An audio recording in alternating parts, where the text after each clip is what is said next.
Nielsen Ratings is a show just for you. We talk film, TV, both old and new.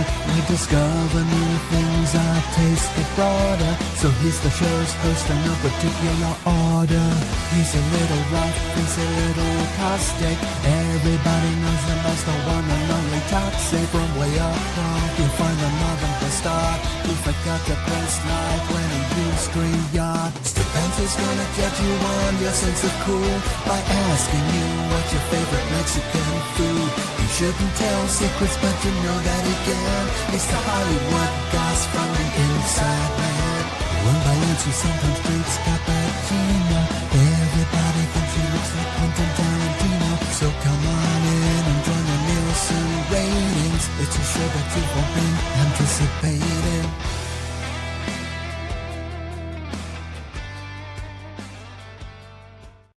Hello. Welcome to the Nielsen Ratings at the Outcast Creative Channel, where we interview people from the creative industries as well as do reviews of the films and TV shows that we think you should watch, recommending you the best stuff as everybody else can put you off the worst. Let me bring in my regular co-host, because we had to start late today because I was guesting on the Critical Drinkers channel doing a breakdown of what we thought of Cobra Kai, the final season. We're starting a bit later than usual, but fortunately my good American co-host who likes Mexican food, Stupenzo, is with us. How you doing? All kinds of food. I'm eating some Vietnamese style shrimp soup. It's good. Getting ready to go out of town, packing up. Probably gonna hit the road right after this show. Where are you heading off to? Austin, where I always go once a month. Oh, of course, yeah, okay. Got another gig. The Austin road trip. I guess I should watch Cobra Kai since it's all over and everyone says it's good. I did watch The Gorge. Wasn't happy with it. I thought it would have been a really good video game. Instead, it was like an all right movie. If it was a video game, I think it would have been sweet. Yeah, I mean, it was very much a video game action film, The Gorge. I did like the premise. I did like the setup. I thought the first half hour was really good. I think it could have gone more into the metaphorical, like, kind of symbology kind of thing. But instead, it devolved into like a generic monster flick, which is cool. But like I said, if it was a video game, I think we'd all be talking about how crazy it was, you know? What was your final rating for it?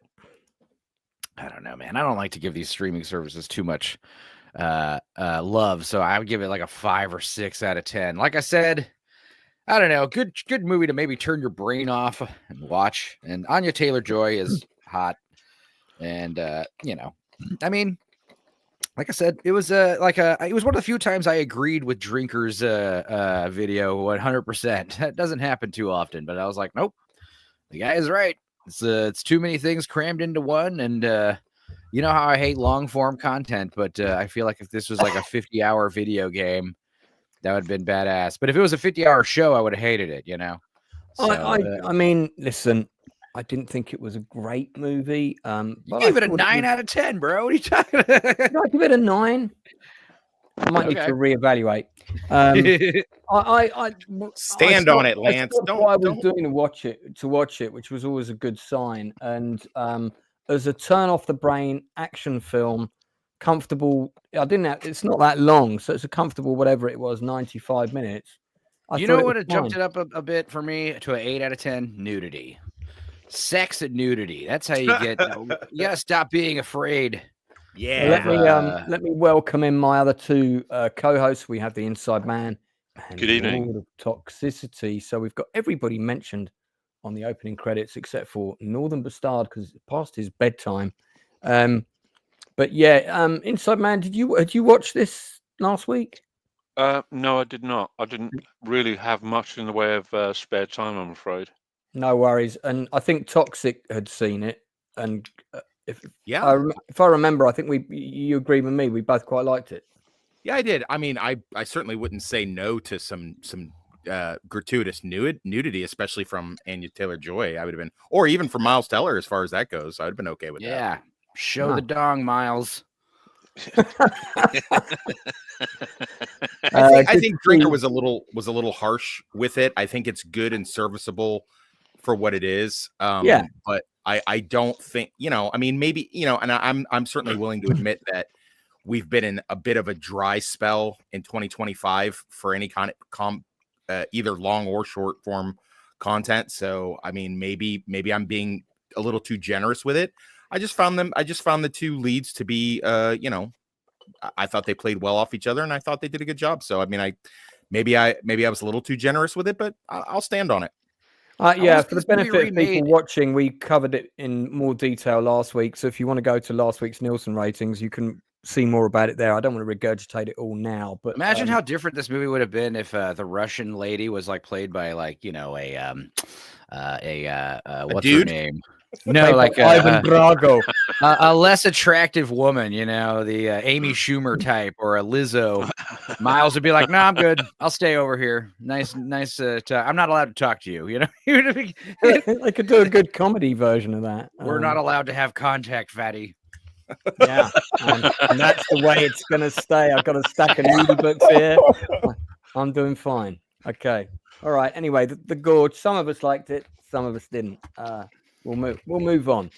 I've got a couple of shows to recommend you guys, which were not on the menu for today. But before we get on to those, let's talk about one of the ones that I did ask people to watch. I watched you may it. have seen some of it. You may have seen all of it. I have seen all of it. When I watched the first episode of this, I actually thought this is going to be crap.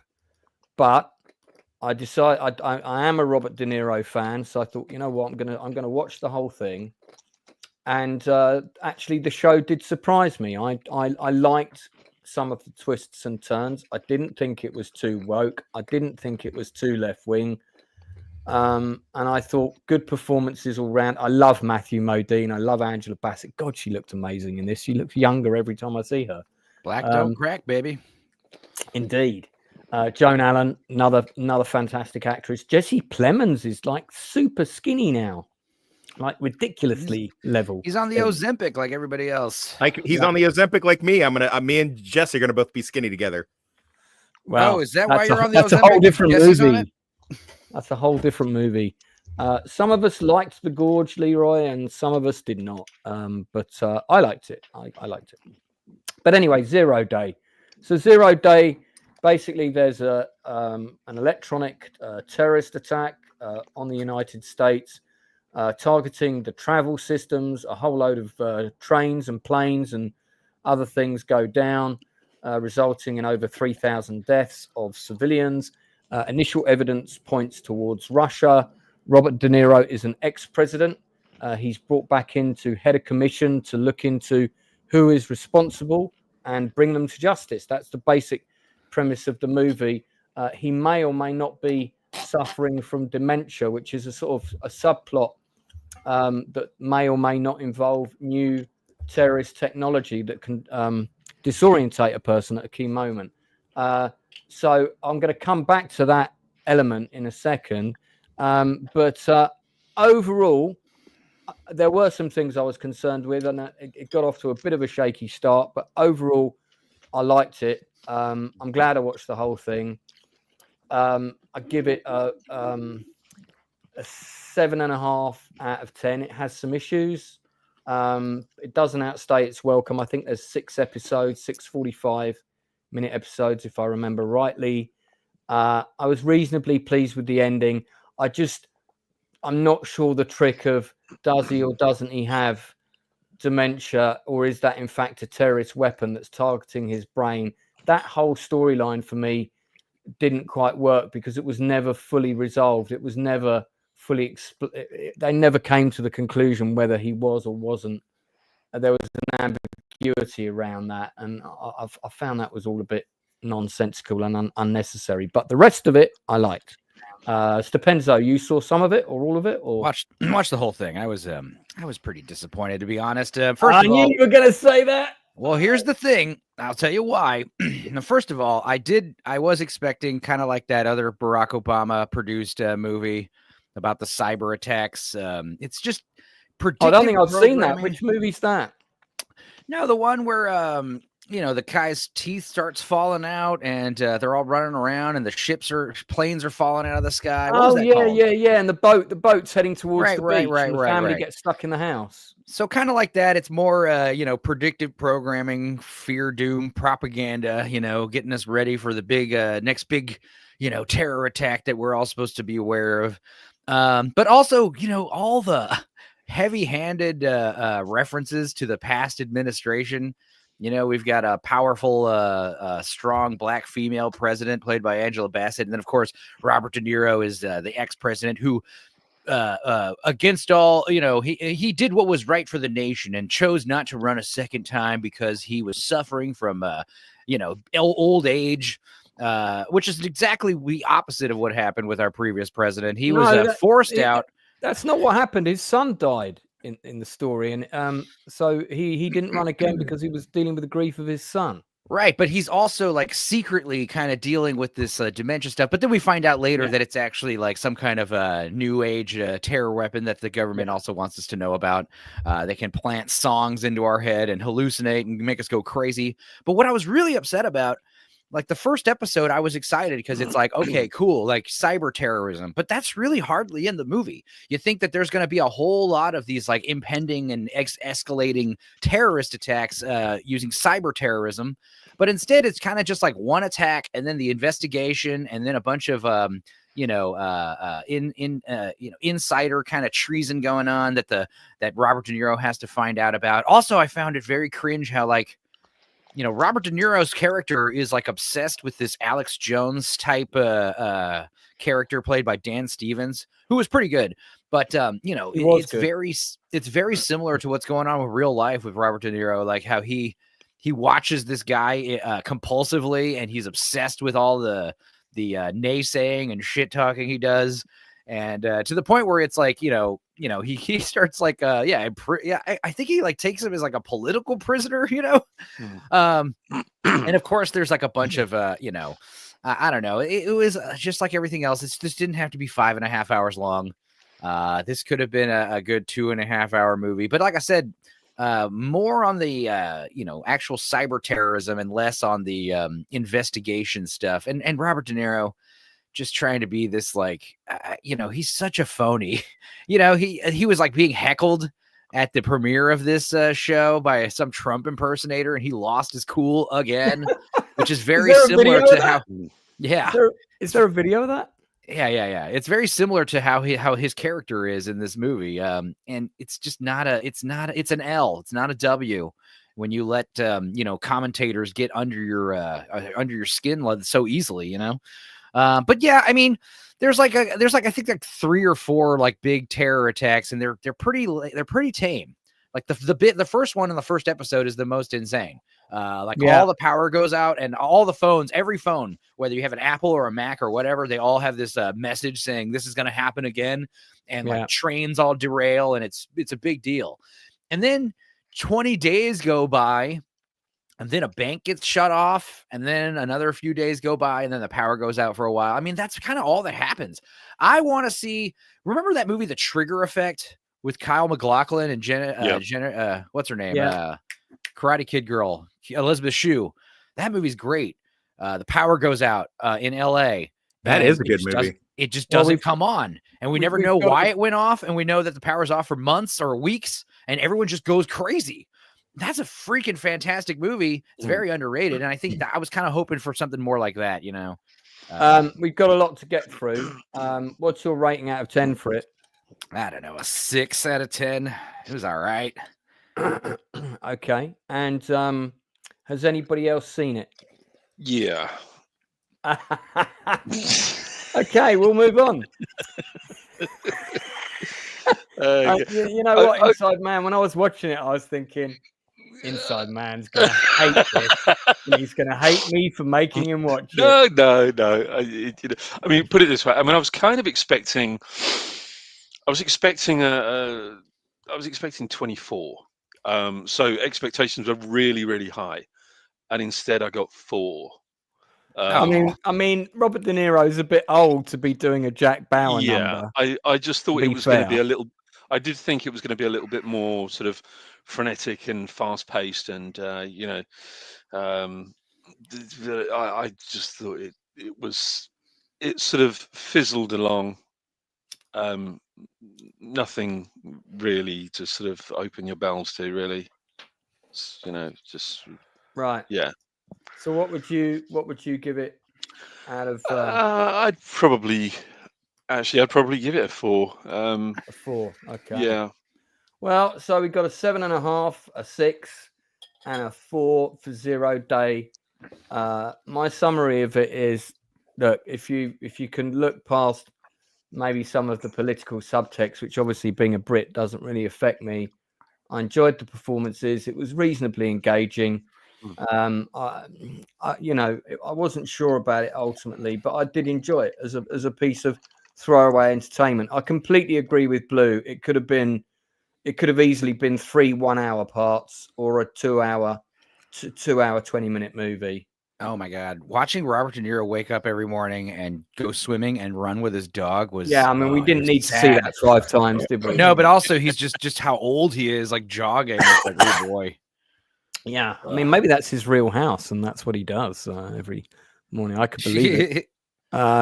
Okay, we'll move on.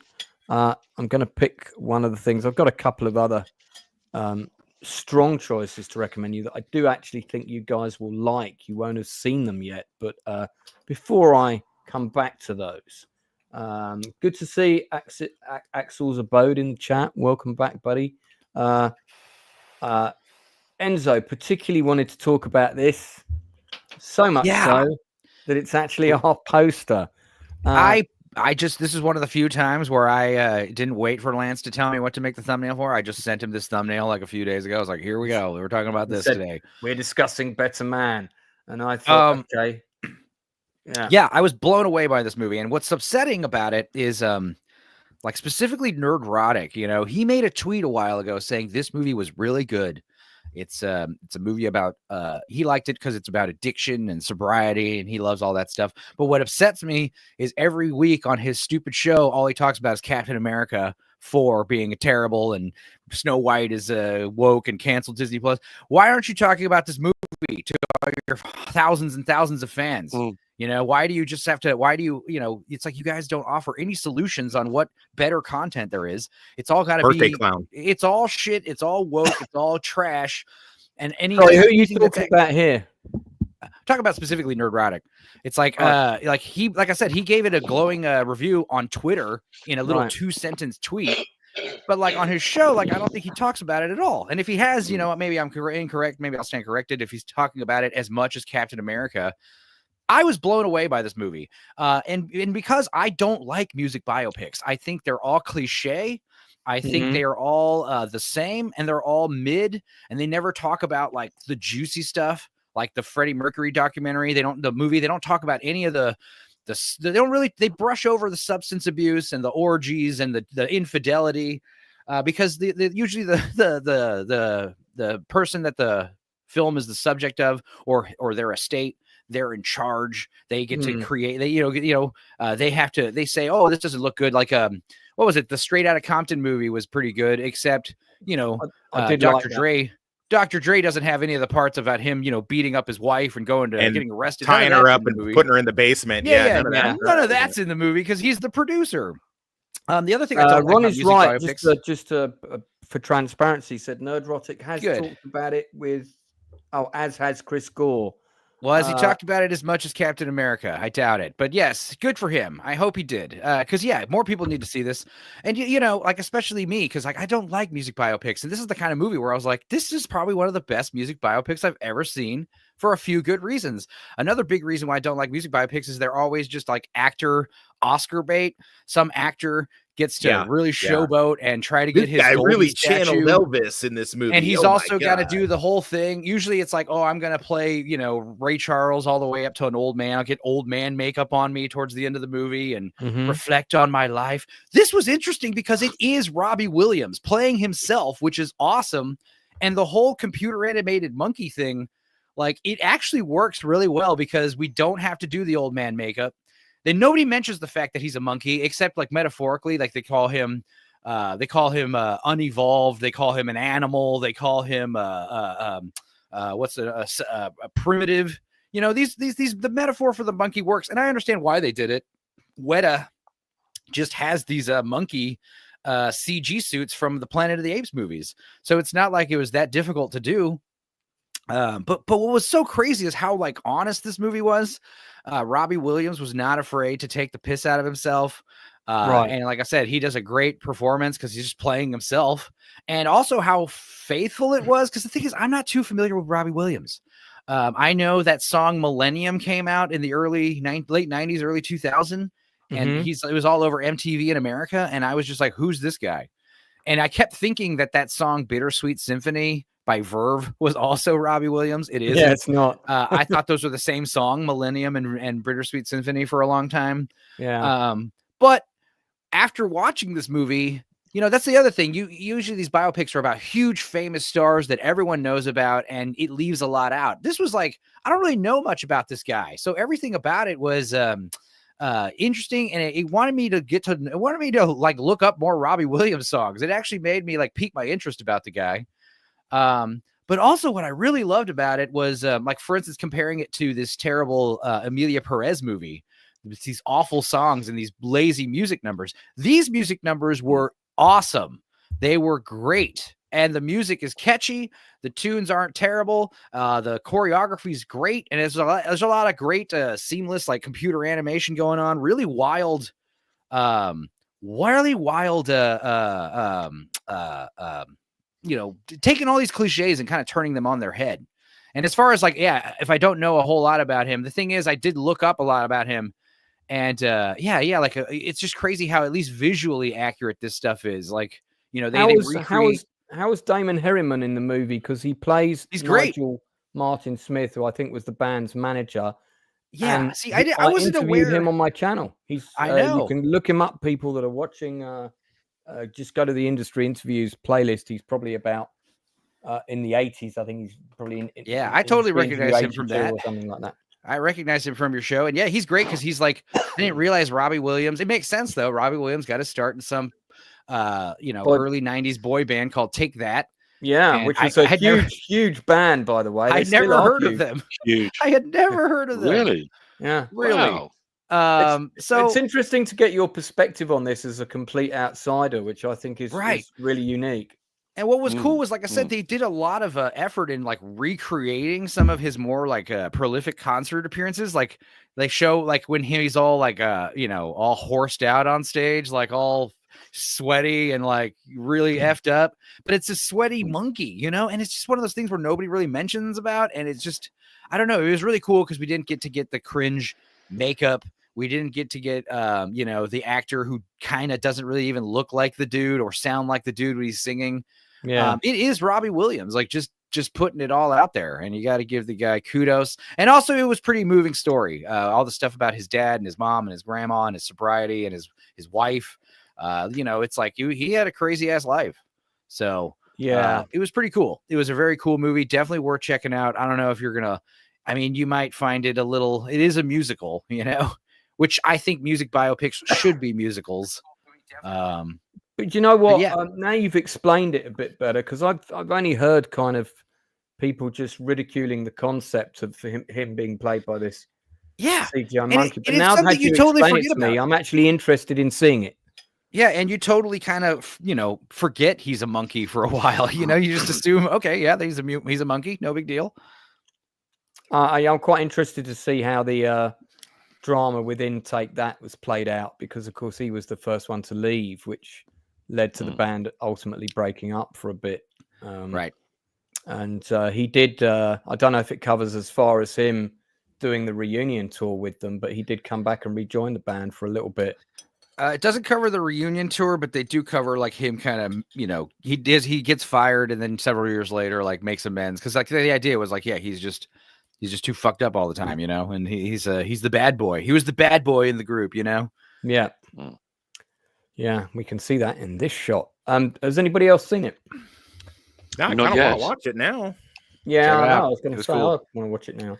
Like, I'd give it an 8 out of 10, but for music biopics, it's a 10 out of 10. It's one of the best music biopics I've ever seen. just for a side note, Enzo giving any kind of musical biopic any kind of recommendation, especially a glowing one, is I don't like him. pretty significant. He's pretty strict and harsh on it. So Yeah. All right. Well, we'll move on. So that's a recommendation on Better Man. Don't let the CGI monkey thing put you off, which I think has probably put a lot of people off. People don't get why that's been done. Now that Stupenzo's explained it to me, I think I understand the reasoning. So as I said, quite interested to see it now. Okay. Toxic, you got something to recommend us? What's this? I do. Kind of just happened upon this when I bought my new phone the other day. They gave me a free Max subscription, which I've not been on Max for I don't even know how long. And this was over at my lady friend's house, and just kind of skimming around looking at it. I recognized Noah Wiley from, I was going to say, is that Noah Wiley from ER? It is an aged Noah Wiley, no longer the young intern that he was in ER in the 90s. Yeah. Now he is the seasoned veteran, and he's basically the same character. No, I mean, he may as well be. I mean, he's the same character, but if not by another name. They're not in Chicago. It's not like an actual ER spinoff. Nah, I mean, it could have been. That probably would have been pretty dope. But I mean, he basically plays. I mean, the logical progression of that character that he had from ER had grown up, forgetting about the little side thing with Scrubs, and then him doing this now where he's like the lead surgeon, lead doctor, whatever you want to call it. Rogue that plays by his own rules and stuff. And I will tell you, I don't like medical dramas. I think they, since ER, I've not really gotten into any of them. I loved ER back in the day. Yeah. ER was dope. Back in the day. It was amazing up until Anthony Edwards' character died. And also the way they handled that whole death scene where where Carter read out the letter. Yeah. And he read it to all the staff, and then there was like a second fax that had arrived that told them that he was in fact dead already. Yeah. Man, I just never forget that scene. Yeah, it was really groundbreaking. ER was, and I think and it's not to say that I haven't seen any of the other many. There was there's an NBC show called Trauma that I rather liked in 2010. Even Jada Pinkett Smith did a pretty decent one. The Carmine, what's her name? Carmen Soprano did one a couple years ago, Nurse Jackie, and I thought that was pretty good, showing how people in that line of work can get addicted to painkillers and stuff. But yeah, no, he's really great in it. It's really it'll get you. Like it does the whole ER thing of the little quick shocks and the quick movements and the overwhelmed staff, and then it'll gut punch you. This is a pretty good premise. 15 episodes, 15 hours, one shift. Yep. Has it got lots of continuous takes like in Boiling Point?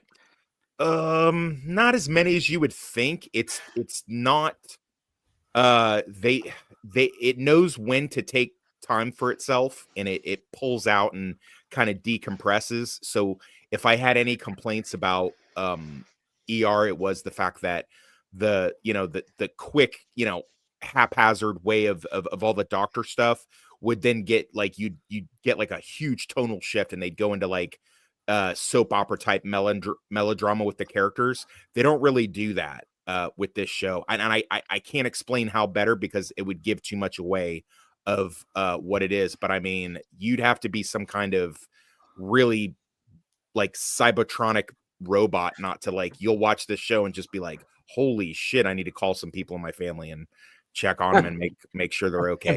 Tell them I love them before something happens. Yeah, and it's just it doesn't delve into the randomness of shows like 911, like it doesn't do that silliness. It's like legitimate stuff that happens in an ER. I've never got into 911. It's got some characters in it, actors in it I absolutely love, but I just well, Angela Bassett's pretty hot in it, just so you know, so you might want to check it out. I mean, well, that's not enough, I'm afraid, to ingratiate me into committing to a show. I need actual good quality, not just hot actresses. Yeah, I'll give this a good recommend. What would you give this out of 10? I give it a 10 out of 10. Oh shit! Okay.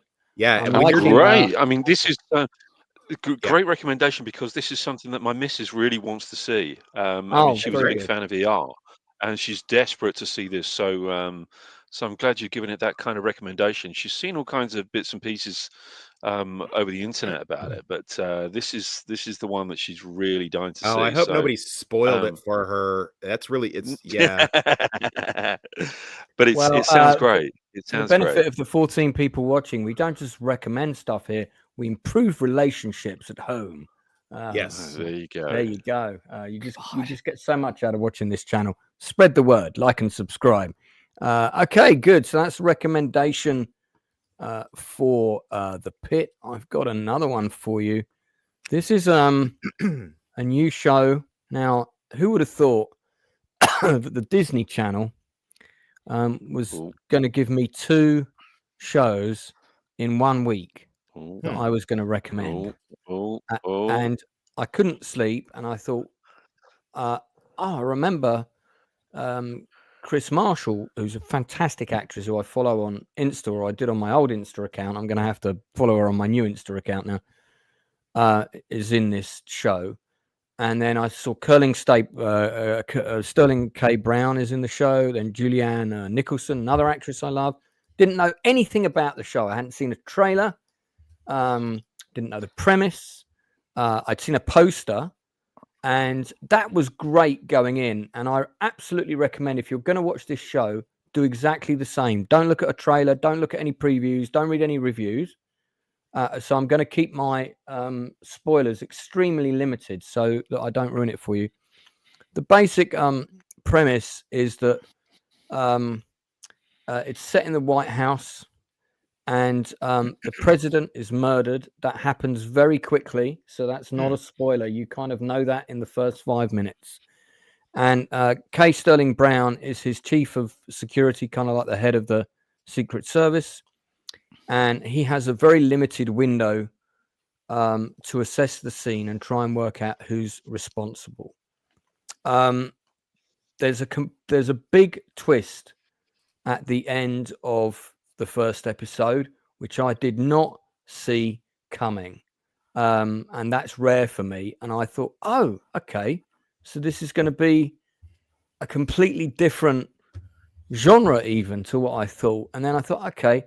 And then I watched some more, and I got a bit, I was a little bit concerned about some of the messaging that I felt might be creeping in, but actually it all really pays off, especially episode 7, where we go back in time and we learn a whole lot of stuff that happens. Now, this is a show with a lot of time jumping, and I normally don't like that because I think it's just a trend that a lot of people are up for, and they put it in shows and not always with good reason. This is the president's personal psychiatrist, who's a suspect at one point. But again, I'm going to give very little away here. But it's a good show. It's got some good action scenes, and it's just got a really interesting story. And I looked it up because I thought this has got to be based on a best-selling book because it's a really neat concept. But I couldn't find out anything to say that. It's 8 episodes. It's actually been dropping weekly, so I saw 6 in one go, and then I saw episode 7 this morning because it dropped this morning. And a couple of people recommending it in the chat. Sabay of Lord, Paradise has been excellent. Looking forward to the finale. And Bill Barkley as well. So there you go, Paradise series, yay. So a couple of other recommendations. They have already greenlit a second season, and the first season's been written to only be a first season, so it warrants a second season. It's not one of these things where it could have all been wrapped up in the final episode. And so it's good. I really like it. I don't want to say too much more about it. Has anybody else seen it? Nope. No, nobody. Okay. Does sound very good. So I give it a tentative 8 at the minute, but that might go up depending on how it ends. I've got 1 episode left to go. But it'd be great if people could check it out and report back next week and tell me what you think, and then we'll get the grumpy curmudgeon perspective on the show. Good to see Proctor Files here. Wormy Spoons is in the chat. Gary Bando Sandwich Worthington. He's watched 6 episodes. Gary, what would you rate it? Those people that have seen it so far, what would you rate it out of 10? No spoilers, please, but tell us what you would rate Paradise out of 10 thus far. Inside Man, that brings us to you. What delightful pick do you have for me this week? Well, I've actually got one from 1970. This is it's not Italian, it's not Spanish. It's Joe, starring Peter Boyle. Oh, One yeah, of I my remember this movie. favorite, one of my Yeah. favorite 70s movies. Is absolutely amazing. So we start off with Susan Sarandon, a very young Susan Sarandon, who is, a kind of a hippie rich kid, and she's shacked up with this scumbag, controlling drug dealer type guy. And anyway, he goes off and he's doing some drug deal, and while he's absent, she overdoses, and she's sort of estranged from her parents. Her parents come to the hospital to, they want to see her come back home. There's obviously some kind of issue with the home life.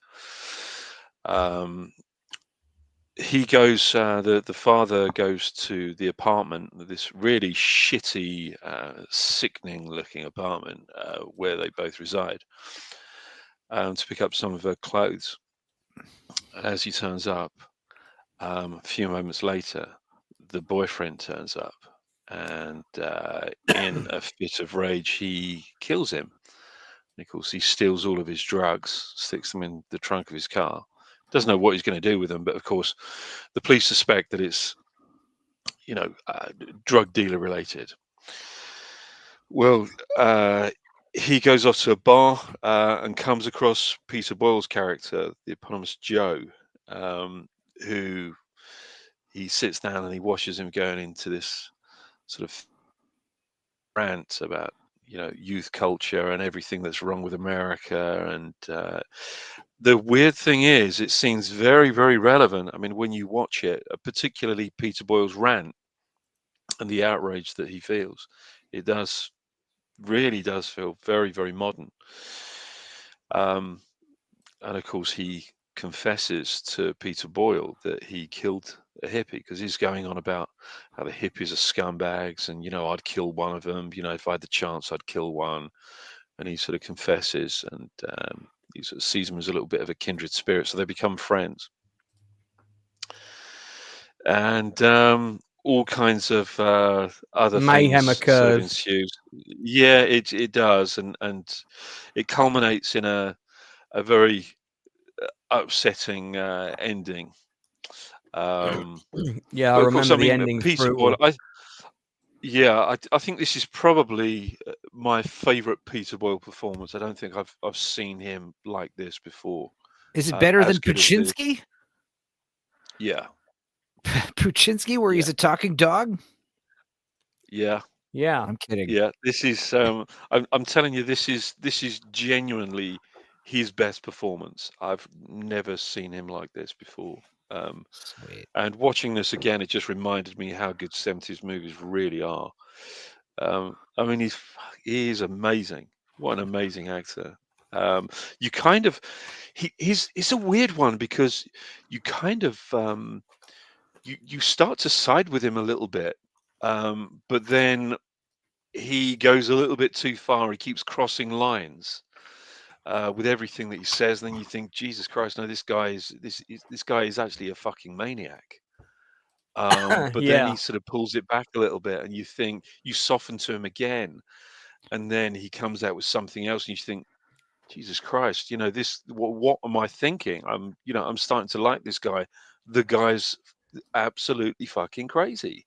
You're describing my Um, relationship with Toxic during our time in prison together. Lance, stop embarrassing me. Oh, yeah. But I've seen it. Susan It's a good- Sarandon's, it's yeah, a good I mean, film. Sarandon she's actually very good. She's quite a cute young, sort of plays this cute young rich kid in this, and she's actually very good. Hmm. Um, but I can't for the life of me remember the name of the actress who plays the lead character, Bill's wife. She plays a character called Joan. Let But me there are check it moments out. when she looks just like Sharon Stone. Nice. The wife was played Yeah. by I can't remember her Audrey name. Kerr plays Joan Compton. That's it. That's it. There's no And photograph of her on her IMDb, which is really? really odd.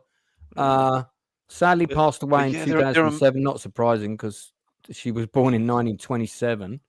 But I'll Google her and I'll see if we can get a picture up. What would you but give yeah, the movie out of 10? oh, this is a straight 10 for me. I mean, it's one of my favorite 70s movies, and this is a high 10. This is on the verge of going off the scale for me. It's such a great film.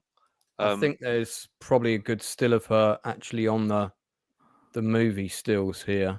If we have a quick butchers, because I just found a really good black and white of her and Sarandon together. Because isn't that her on the right? No. Yeah. Is it? Hang Hang on, let me see if the other picture that I've just seen is in here. It's a much better. It's black and white. There we go. That's the one. That's her on the left.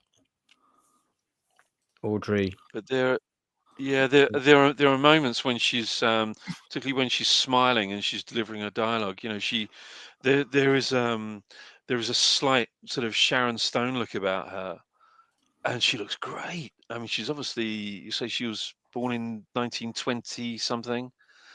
I mean, it's interesting so that she's you obviously in a brought this movie up because I was watching a documentary about a filmmaker and I can't remember which one it was now, and this film is cited as an influence on that filmmaker. I can see why, and I watched it as a result of that. So I watched this about 6 weeks ago. Yeah, it's an incredible film, and yeah, it is. I mean, I like the way Peter Boyle, Joe, when he refers to an orgy as an orgy. He's calling them, or is this what an orgy is? Because he's kind of slightly. I mean, he's very blue collar union guy. Stealing that. And the other character, Bill, he's very much an executive, a company executive. So he kind of mixes with different people. You know, I think this still sums up Joe, the two characters beautifully. Yeah, I mean, Joe really is. He goes bowling with his friends, and Bill goes golf with his friends. That kind of thing. Right. It's a great film. Like I say, one of the best films of the 1970s. Yeah, I in my can opinion. recommend it. I'd give it an uncomfortable 9 out of 10 because parts of this movie are uncomfortable. Just to warn you, this movie would not be made now. It would not be made now. No, would not be made now. No. But it is a good film. It is a good film. Good Yeah. recommendation. Thank you. Fabulous. Pleasure. Okay. I got the second of my recommendations as well. But before we get on to that one, I think we should dedicate a little bit of time to season 3 of Reacher, which Blue Collar for $1.99. Thank you for the super chat, my buddy. Season 3 of Reacher is good. Also, Resident Alien season 3. I do love that with Alan Tudyk's good little half-hour comedy show. If you want one of those to watch, worth seeing. Good fun. I've seen the first 2 seasons of that. I haven't seen season 3. Reacher is. I've seen the first 3 episodes. It's dropping. It's dropped 3. I think they dropped 3 episodes and then it's dropping weekly. Yep. I liked it. It's perfectly digestible. Very forgettable for me. but I do like him. I do like Richardson as the character because he's believable because of his size and his sort of literal presence on screen. Inside Man here having a brief cameo on the left. There you go. Oliver Richards could be Inside Man's real name, but yeah, I mean, I was amazed that they could find somebody of this size to look imposing over him. And there's a very funny sort of arm wrestling sequence with the two of them that is very entertaining. There's only a few episodes out, so I'd kind of want to reserve my opinion on it until we've seen the whole thing. So far, it's entertaining.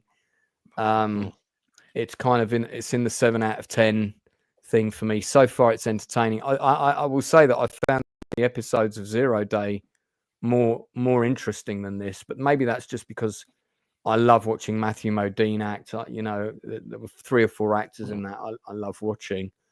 I know what Alan Richardson is going to do in every scene. There's no surprises, you know. But it's okay. Anyone else watching Reacher? Yeah, Blue Collar and I have been doing our yearly rewatch. We've been doing it since the first season. I'm a big Reacher fan, obviously. Okay, and, well, Stupenzo is my co-host. You go first, mate. What are you? I haven't watched it. I haven't watched Reacher. No. Oh, you haven't? Okay, well, in that case, Tox, jump in. Yeah, no, it's good. It's based off the Persuader novel.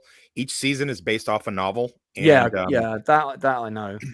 It's pretty good. This is the one that's going to have the most twists and turns. I really thought they'd go in a different direction because people didn't like how he was like teamed up in like a team or whatever, and they've kind of done that without giving too much away. He's kind of done that away, but not really. This is a little different from form though, because he's doing a lot of undercover pish. So that's kind of interesting because you get to see him act a little different. And had I not read the book, I think I would have been pretty surprised by the little twist at the very beginning of the first episode. I was surprised until I saw the bad guy in the baseball cap that he shot. And when I saw him, I thought that bad guy, there's something wrong with the way he looks. But I did believe that he'd shot the cop. Okay. In the first episode, getting into some spoilers here. Yeah. And again, they're doing the time jump thing a fair bit with this show, you know. They're not going really far though. I mean, I don't. Well, there's a present, there's mainly the present narrative, and then you jump back to the past narrative to show how certain things were set up. I think they jumped about 3 times so far. Sure. Well, what I'm really liking about it is all the side characters are real quality. In the last couple seasons, if it wasn't like the main cast, everybody else was sort of, you know, whereas these ones, even the disposable side characters are very interesting and funny and engaging. So I love the is it the Cuban guy that sort of starts sussing him out? Yeah. And he's great. He's picking it apart, and Reacher's trying not to get to the point where he's going to kill him. Right. And you're just watching it going, he's going to have to kill him in a minute. He's going to have to kill him in a minute. Boom. He's smart enough to suss him out, but not quite smart enough to read the room and realize that he was putting his own life in his hands. Hey, Boosh, how are you, buddy? Yeah. So what's your, I mean, as also as a fan of the books, and I know it's pretty faithful to the books, which is great. How are you feeling in terms of the quality? Good adaptation of the book? Yeah. And I wasn't not a fan of the Tom Cruise stuff, but I mean, it's just, you know, like I said on Enzo's Tom Cruise stream a couple years ago, I mean, it's probably a little bit more believable that you would have a regular size, you know, a guy like that would not be an investigator, obviously. But I mean, it's okay. But I mean, if you're sticking to what, you know, you're going by the books, it is nice to see it. And Richardson has a good comedic background. Yeah, so he does. He's good with the moments of levity. He's good at dropping the really sort of passive one-liners where his face doesn't move, but he just drops the line, and it's quite funny. So I'm digging it so far. I think the 3-episode thing might have been a mistake. because they dropped 3 episodes, which I'm not mad at, but they dropped 3 episodes and really which the plot doesn't really advance itself very far, especially unfortunately because I have read the book and I know where it's going. But would then you again, have preferred the whole lot in one go, or I kind of would, yeah. I mean, I kind of always would. I don't think I'm a fan of week to week things, just because. In fact, you know what? I'm going to make a stance right now. No, I am not a fan of that, just because I've been burned so many times by that, and especially recently, like in the last year or so, where I'm like, okay, maybe it'll get a little better, and then it doesn't, and it's the sunk cost fallacy type thing, and I don't. But I like think it. you can probably have some faith in this that it's going to be okay. I think so, but I mean, if they decide to diverge really heavily from the book, then what can be done about it? Just want to shout out Chucksenhausen. I was just on a stream with him on Drinker's channel. Yeah, Lance, it's great going live with you. Same, buddy. Entertaining when you had to chat to your dad halfway through the stream, which added extra drama for us all, especially as it sounded like you were responding to Dark Hour's comment, which was hilarious.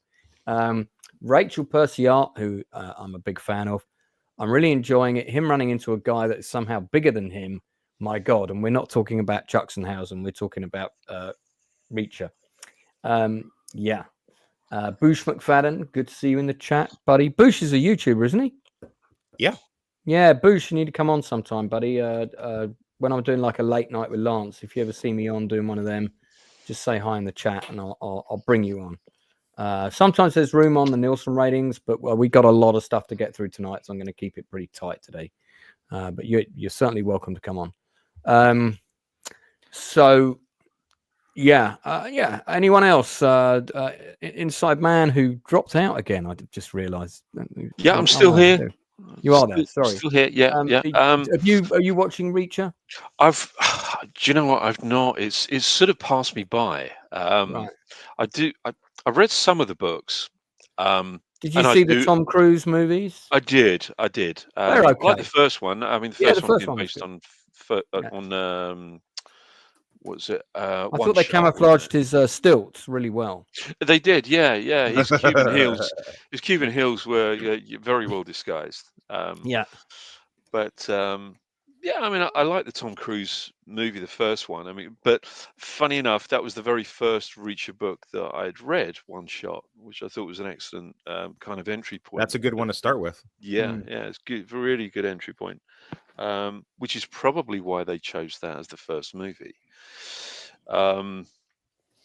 But yeah, this has passed me by. I want to watch it. I'm not sure whether I can sort of invest time.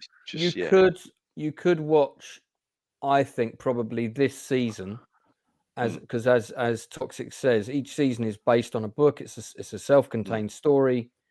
Correct. Season 1 will give you a lot of background about him, but because you've already seen a Cruise movie and you've read a book, I don't think it really matters which season you start. It doesn't. No, that's what's great about it. Like, you could literally pick up this season, then go back and watch season 1 or season 2. He doesn't have recurring, like, it's not like an overarching, like, it's not like The Shield, where, like, if you missed a season of The Shield, you'd be completely lost.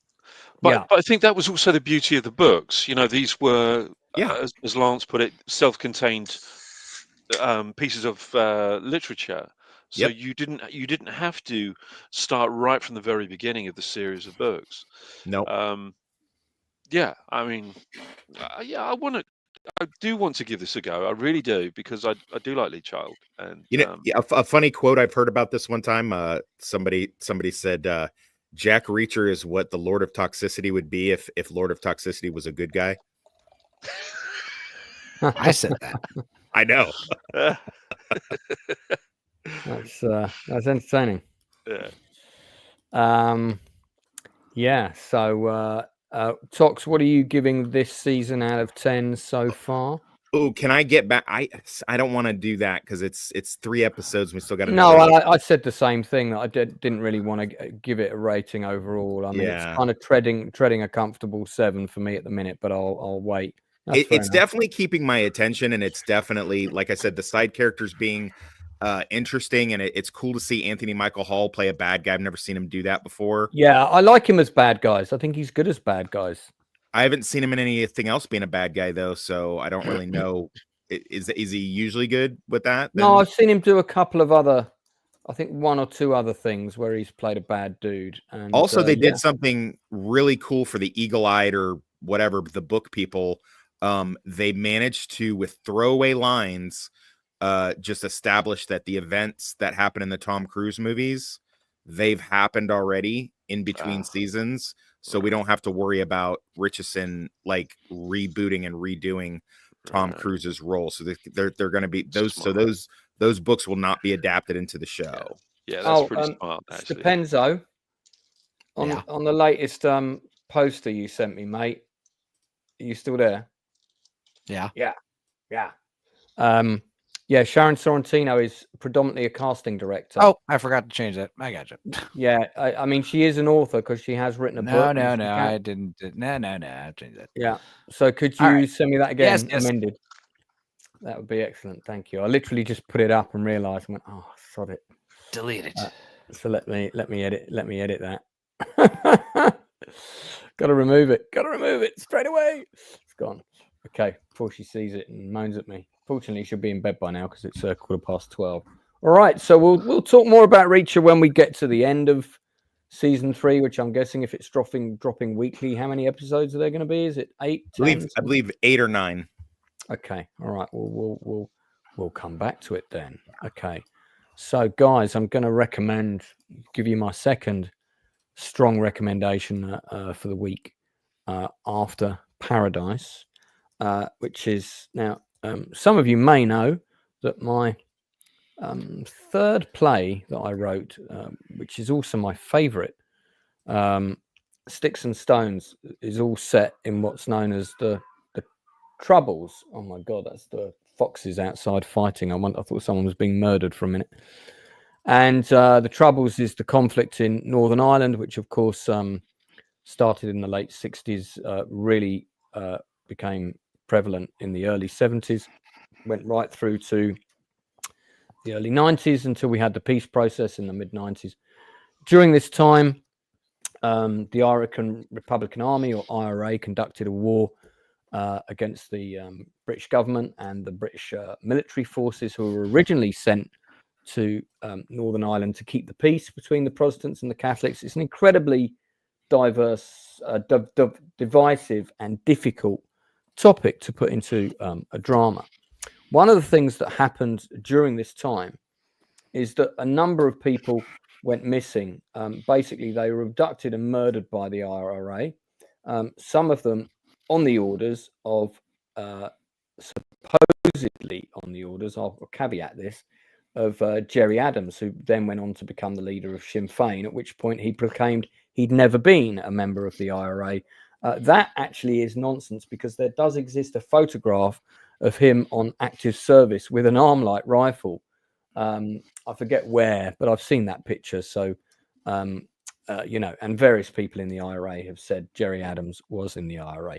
Now, among all of this, it is a matter of public record, I think. Yeah, really, it is. now. It is a matter of public record. It is. So it's also therefore a matter of public record that him saying he wasn't in the IRA is bollocks. In the 70s, there were a number of bombings on the Northern Irish mainland that went on. And then the first bombing campaign that took place on the British mainland, I believe was I think it was 1972. And one of the bombs that went off was outside the Old Bailey. There were four bombs planted in 4 cars. And the team that came over, the Active Service Unit, or ASU as they were known, was led by 2 young sisters, and the AS unit of about 11 people were basically teenagers. They were sort of 17 to 19 years of age. I think the oldest one was 22. One of these sisters actually later in life would marry the actor Stephen Rea, which I did not know. This story about the 2 sisters has been dramatized from a factual book that was written by a journalist called "Say Nothing: The Murders in Northern Ireland" or something like that, into the drama series "Say Nothing," which I found on Disney last night purely by chance. as I was kind of, okay, I'm sort of winding down with work now. What shall I put on in the background? This was about 9 o'clock at night. I was still watching the show at 4:30 in the morning. I binged it straight through. It's extremely well made. Now, it toes a very interesting line, because at the beginning of the drama, you could easily be fooled into thinking, this is going to be an apologist piece of drama about, Britain the British military never should have been in Northern Ireland, etc., and all of that. But it's not that. It's more about war is complicated, and actually there were some people that were murdered under Gerry Adams' watch and on his orders who should not have been murdered, including one woman civilian who was entirely innocent. And it was her story that is part of this narrative. And the narrative jumps between the past in the 70s and the present leading up to the peace process. So it's another one that's got two timelines, but very effectively so. The casting is absolutely fantastic. Maxine Peake as one of the leads, one of the two sisters, outstanding actress. Of course, this is a period drama in both timelines, so both the 90s and the 70s have excellent art direction. You've got an older and a younger actor playing Gerry Adams. Here's the older actor in question. Does a really good job. And and then you've got two older actresses playing the older versions of the sisters. These sisters were the first people to go on hunger strike when they were in a British prison. They went on hunger strike so they would be removed to an Irish women's prison, and they were force-fed food to keep them alive. Those scenes are particularly harrowing, but I wouldn't say that this show it doesn't latch on to an inherently anti-British narrative. It's not also inherently supportive of the IRA. It is the story of what these characters went through, whether you sympathize, believe in their views or not, and also the regret that they felt towards the end of their lives as to whether it had all been worth it. And they also felt betrayed by Gerry Adams, who then kind of had the gall to say that he had nothing to do with some of these things. And I consider myself very educated on this topic. I've done a huge play about it.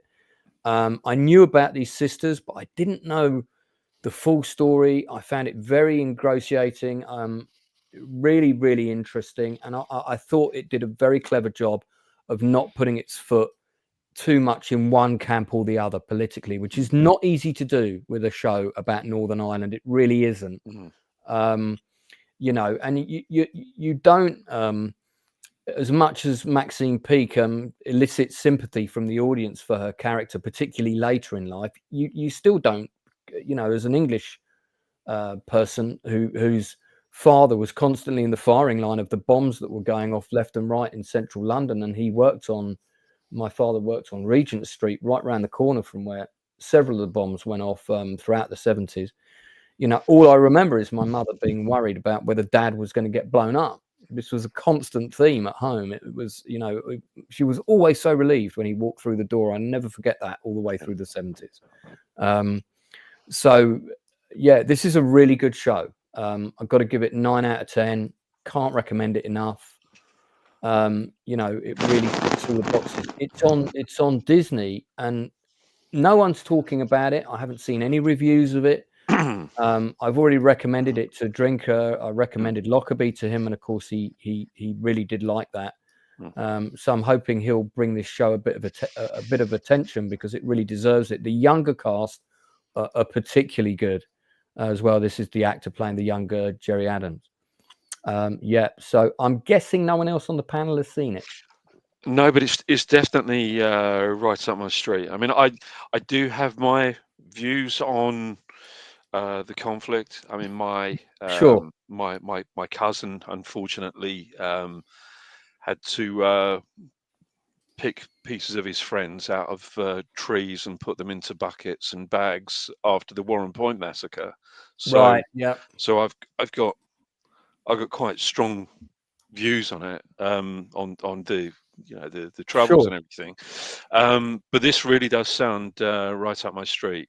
I think it navigates it doesn't tell you to feel sorry for these people too much. Obviously, the force feeding food stuff is difficult to swallow, literally. Yeah, and I mean, you do feel for them then, but I think it's well done, and the narrative of it and how it's all handled is really good. I think the surprising thing for me is that this is on Disney. I'm really surprised. And like I said, I haven't seen any big promotions for it online. There's been no adverts for it on my Facebook timeline or anything like that. And I'm a target audience guy for this, because my Sticks and Stones drama was written to be a TV series, and I did it as a play because no one would commission it. So I did it as a 3-act play. The first act was the 70s, 80s, 90s, and so on. And and some of the things that happen in this show get a mention in my play briefly. Although this is about real life characters, and my story was about fictional characters drawn into real life events. But yeah, it is good. You can see from the production pictures, it's good quality. In the first episode, there's a scene with these people that come over and attack from a hill. That was where I thought, I think, you think the show's picking a side in terms of politics. That doesn't last very long. So don't be put off by that scene inside Man. What's the whole thing? See, this is when shows are done very, very well, when they do things absolutely correctly. No sides picked, no sides chosen at all. I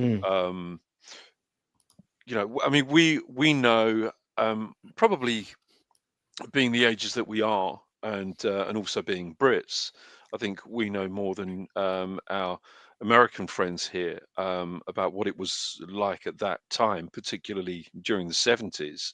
Yeah. The early 70s.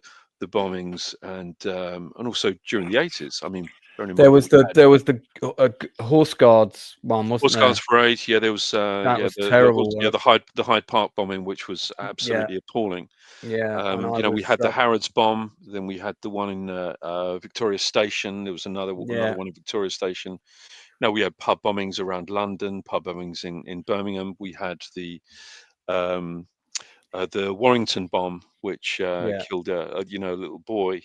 We also had, I think that perhaps for me, I think the worst one was perhaps the Enniskillen Remembrance Day bombing, which was even senior members of the IRA and other members of the IRA were pretty disgusted at what happened at that's another thing that this show does well, is it kind of highlights how the internal workings of the IRA worked and didn't work, if you see what I mean.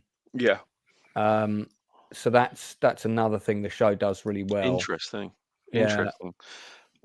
I'm really glad that you've mentioned this. Actually, I'm really glad that you've recommended this. I'm absolutely 100% going to check this out.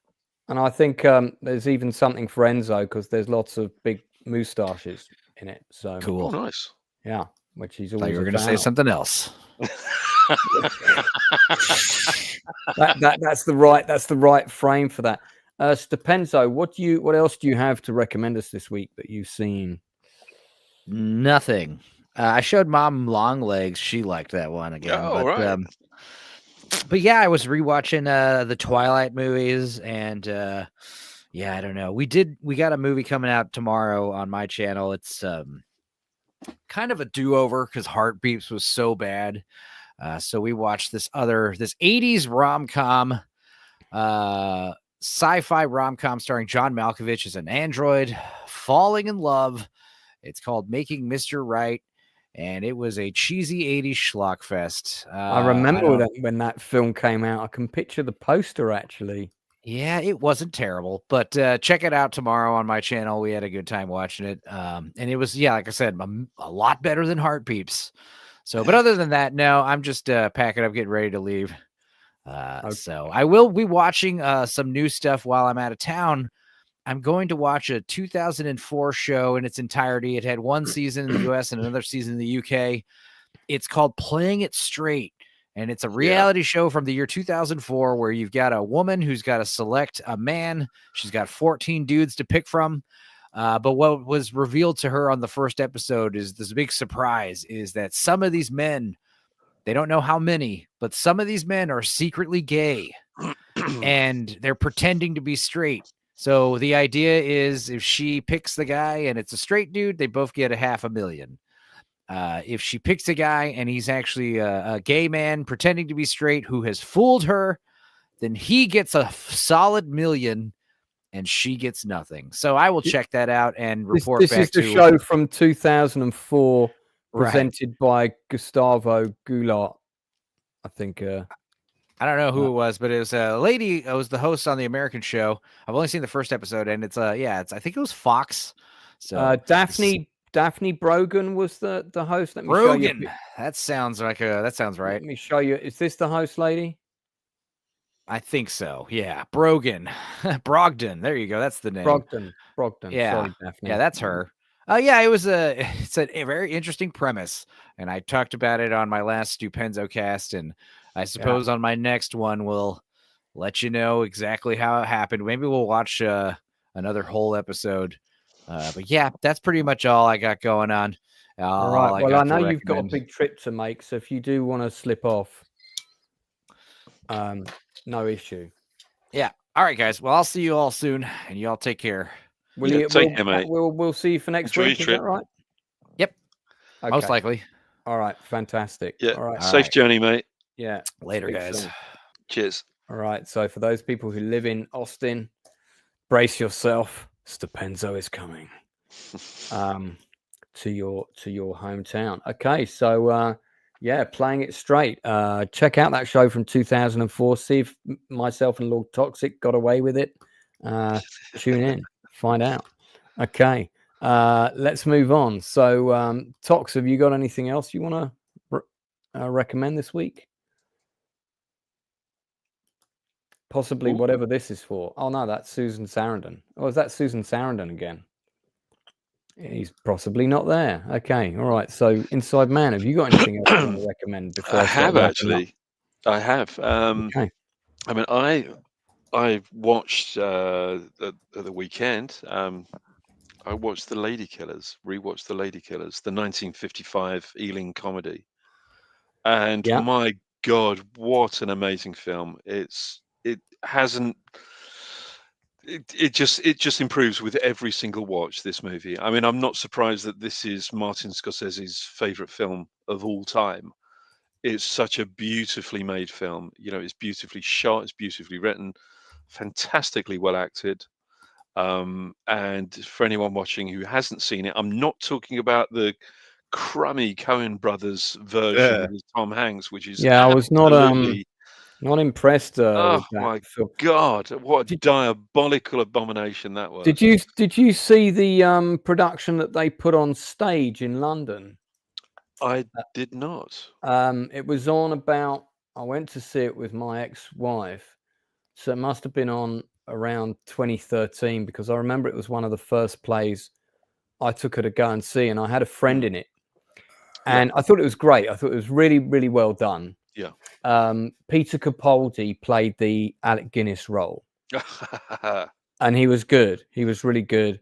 And the car chase sequence, and the robbery sequence, they had part of the set. They had these miniature cars on one side of the wings, which folded out, and it was like a massive landscape of a roadway and stuff. And these cars were chasing each other like a scale electrics almost on the wall. And that was how they did the chase in the theatre. I thought that was really clever. No sooner as Stupenzo left, we've got a newcomer to the channel. We haven't seen him since before the dawn of time. He's been preoccupied with other bigger channels, doesn't need us anymore. But occasionally he comes back and graces us with his presence. Blue collar losers. You lost. And you got the upgrade. No, Lance, I think it's a fair assessment. I think 7 out of 10 for each year is it's pretty fair. So far. Yeah, I'm fine with that. Yeah, I know you've been watching it with Toxic. Did Yeah. you catch what I said about Say Nothing on Disney? Yeah. Drama show. Really good show, man. Check it out. I have Really- actually watched a couple episodes of that, Lance. I meant to tell you. Oh, sorry. I thought I did say, has anybody watched it? And there was silence. So I maybe you're- muted my mic on accident. I apologize. That's why. Well, that's why. That's what I was didn't saying hear about all you, your- Lance. I love about your you and jokes. everybody is you give stuff a fair chance because it is a cliche. Everyone cancel Disney, hate Disney. No, I'm looking very excited for Daredevil. I think it shows promise. I said to Drinker tonight before I went on the Cobra Kai stream, I said, you're not going to believe it. I've just watched back to back 2 shows on Disney. They were both excellent. The other one was Paradise with Sterling K. Brown. It's a really good political thriller action show. I don't want to say any more because if I tell you any more, it just gives away so much. But it's great. I mean, I loved it. I binged 6 episodes in one go. I watched 7 the following morning, which just happened to drop the following morning. And then, the next day in the background, I whack on Say Nothing, and it's like, my God, this is good as well. So, I thought, let me just look to see what else has come out. And I found those 2 shows. So here we are with The Lady Killers, 1955, one of the much loved Ealing comedies, which, I mean, you've got Herbert Lom in there as well. I forgot he was in the original version. So it's Herbert Lom, Peter Sellers, Cecil Parker, Daniel Green, Alec Guinness, who played the robbers. So they're robbing. They rob, I think, £60,000 as it was back then. That would be about £6 million today. Yeah. So it's the King's Cross job. And of course, they leave the money in the left luggage. Excuse me, left luggage. And of course, they get their landlady, Mrs. Wilberforce, or as they nickname her, Mrs. Lopsided, because she lives in a lopsided house due to the bombing after the Blitz. So she has to go and collect the money, and as she collects the money for them, because they plan the job in her premises, she collects the money, brings it back to the house. As they're about to leave, Cecil Parker's character, whose cello case is full of cash, suddenly springs open and scatters everywhere.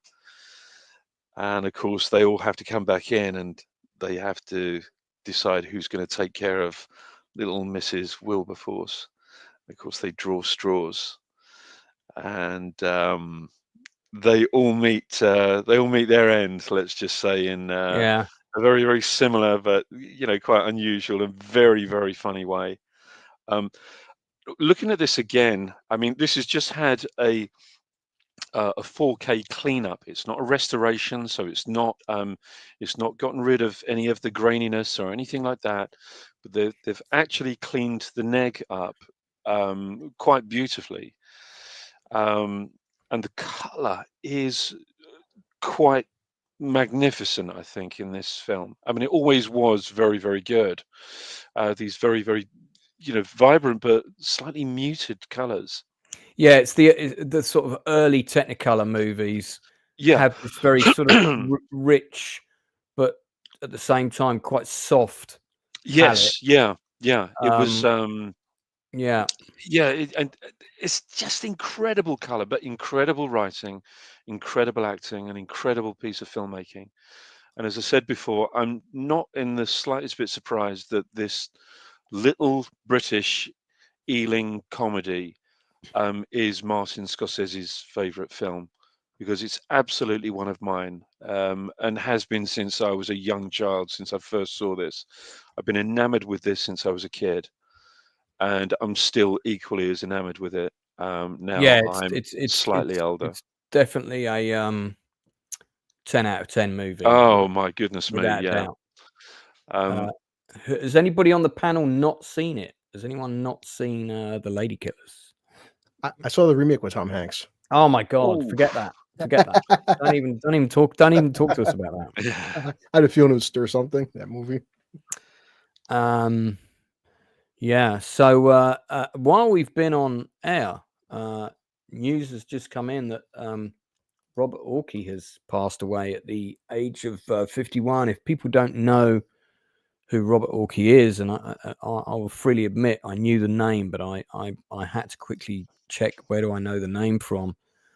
He was predominantly a writer and producer. He wrote the screenplay for The Island in 2005, which is actually a film I mean, it didn't do that great, but I really like that movie. I really like it. Yeah, I do. We should do a Chew the Fat on that, actually. That would be, we could pair that up with another sort of sci-fi one that maybe didn't do big business. Because I really like The Island. It's a film. It has that Logan's Run vibe, doesn't it? Yeah. I do really like it. He also he did an uncredited polish on The Watchmen in 2008.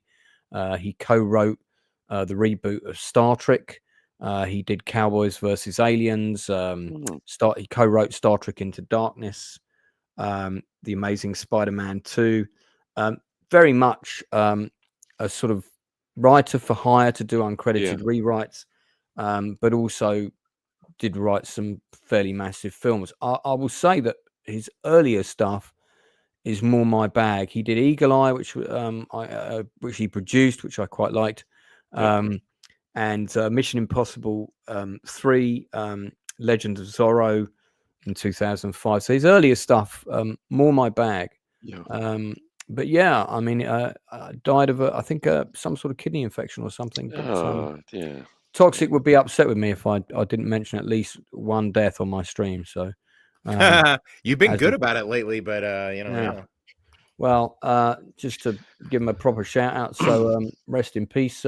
Sad to, yes, you know. When you say The Island, was that the one with Scarlett Johansson? Yeah, and Ewan McGregor. Oh, I really like that film. It's got Neelix in it from Star Trek Voyager. I mean, there's famously there's the story behind the failure of the film is very, very interesting, because it's nothing to do with the film itself. It's to do with the appalling and abominable marketing that this movie got. But there is a very, very interesting story. There's actually been a couple of documentaries about this. Really?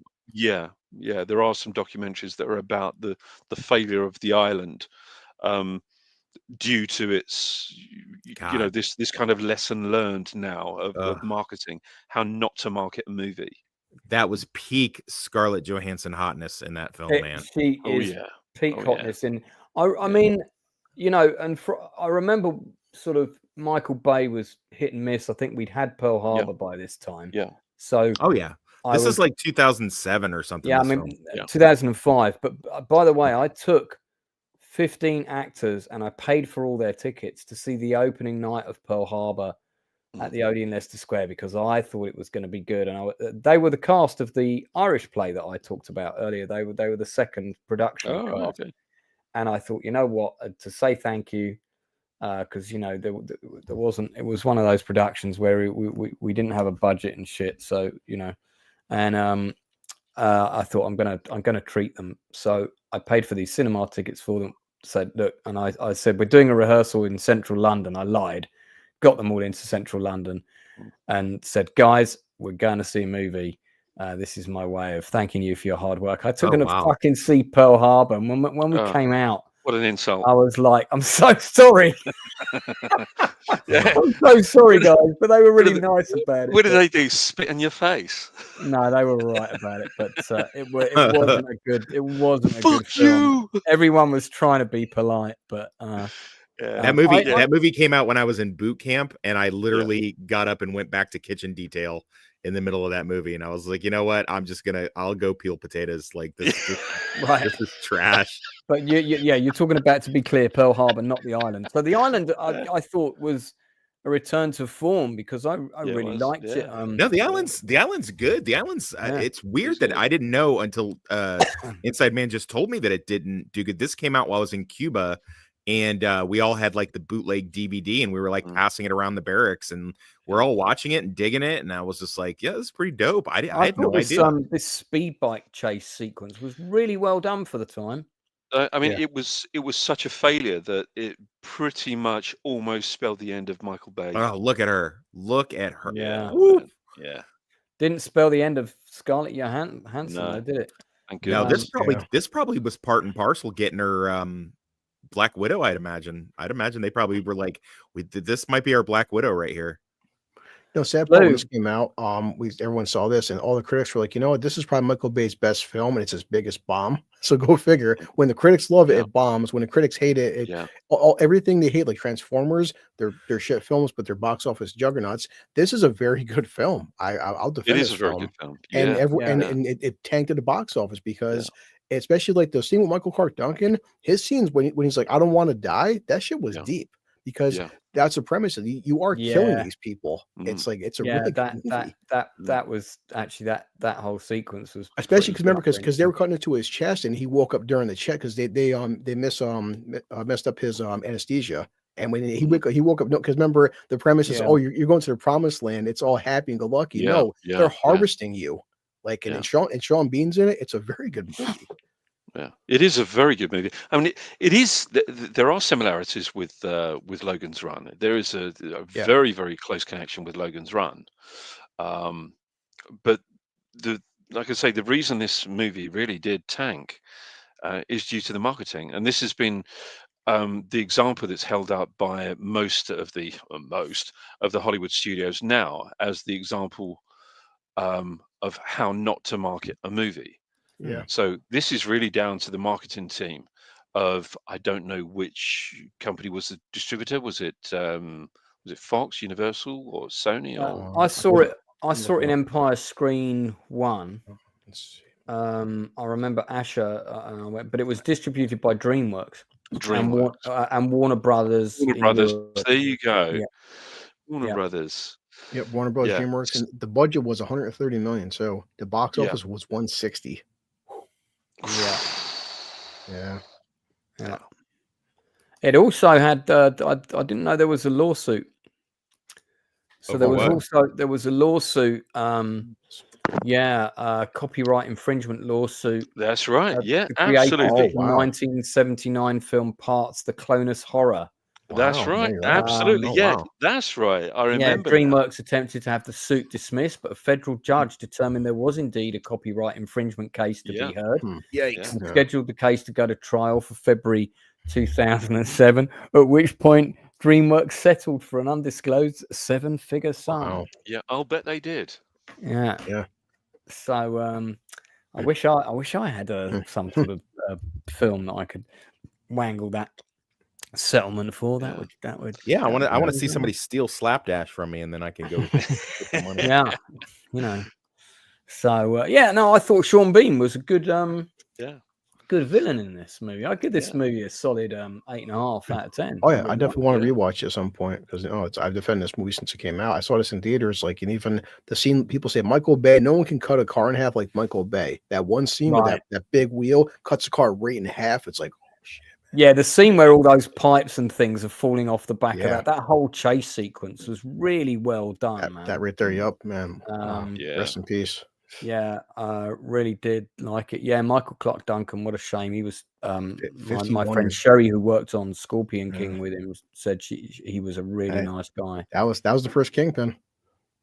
Yeah, that's right.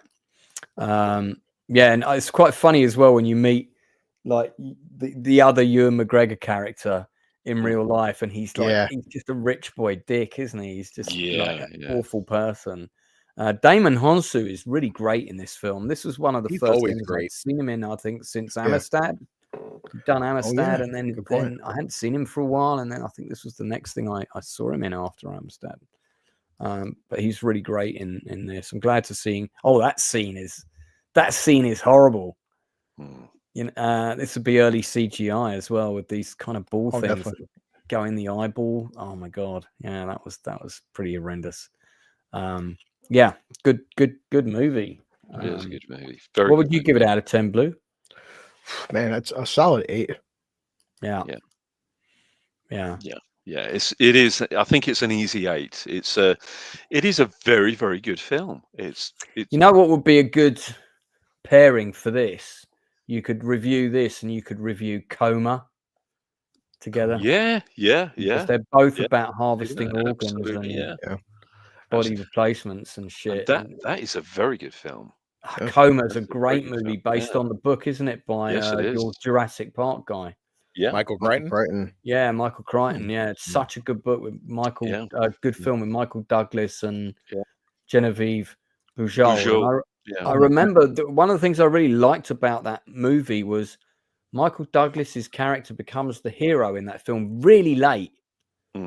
Like right in the last reel, he only kind of realizes what's going on. Yeah. And that was very clever that they did it like that, because up to that point, Bujold is the hero. That's another great film. I'm gonna have to watch that, another Lance. pairing of That's movies. that's 1970. It's got Ed Harris in it, Tom Selleck. Yeah, I've never heard of Coma. Tom Selleck. Richard Widmark as well, isn't it? Richard Widmark. Yeah. I can't think of this film. Wow, I'm You've got to watch it. You've got to watch it. It's so great. good. It's great. It's terrific. It's got one of the creepiest buildings in a movie ever, and they have this really horrible piano piece of music. I'm looking at screenshots now. Looks right out of the island. Looks like it took scenes from the Coma. Let me let me see if there's a picture. It's called the Something Institute in the film, and it's kind of this building where this horrible shit happens. And I remember when because it was on quite late on like a Sunday or something, the first time this movie was on the UK, and I remember I was watching it late with my parents on the sofa, and as soon as I saw that building, I was scared, and I didn't know why. And they play this horrible music when you see it. Just looking to see if there's a picture of it on IMDb, but I don't think so. But I mean, Coma is a straight 9 out of 10 film for me. If you haven't seen it, I mean, I remember seeing the review on Film 78 with Barry Norman, and my sister went to see it. And I was desperate to see this movie, but I didn't get to see it until it actually came on TV. I don't even think it was available on video for rental either at the time. It didn't come out on video until like way later. You couldn't get it for a really long time. No. Oh, look, there's what's his name? Rip Torn. Rip Torn, yeah. I forgot Rip Torn was in it. Yeah, quite a small role. I don't think that building's on here. Do you know what? And last time I watched Coma, which was about 2 years ago, I went and Googled it, and the building is still there. Oh wow! Yeah, it is still there. So you can go and check it out when you've seen it. Lou, what else have you been watching, mate? Sorry, Inside Man. Did you want to add something else? Yeah, I just wanted to say I'm absolutely 100% going to be watching this and The Island this week. I guarantee you of that. Nice. Well, we need to get Stupenzolicious on the thumbnail case to do us a Chew the Fat, Coma, and sometime. Man, if I do, I want to get you on for a rewatch because we're gonna pair this up with The Island. So, and you want to watch this, Blue? This is a I'll definitely check out this week. She looks like Princess Leia in this picture for some reason. I'm not quite sure what's going on there. I do love Genevieve Bujold. I've got to be honest. I think she's lovely. Yeah, she's a great actress who I think she got a reputation for being difficult to work with, and her career didn't quite go to the heights or sustain for as long as it should have done. Because she was originally cast as Captain Janeway on. That's right. Voyager. She was the original Janeway. She filmed most of the pilot, half of the pilot, something like that. Yeah, that's right. Yeah. And and then she walked off the show. She said, I didn't want to play a cartoon.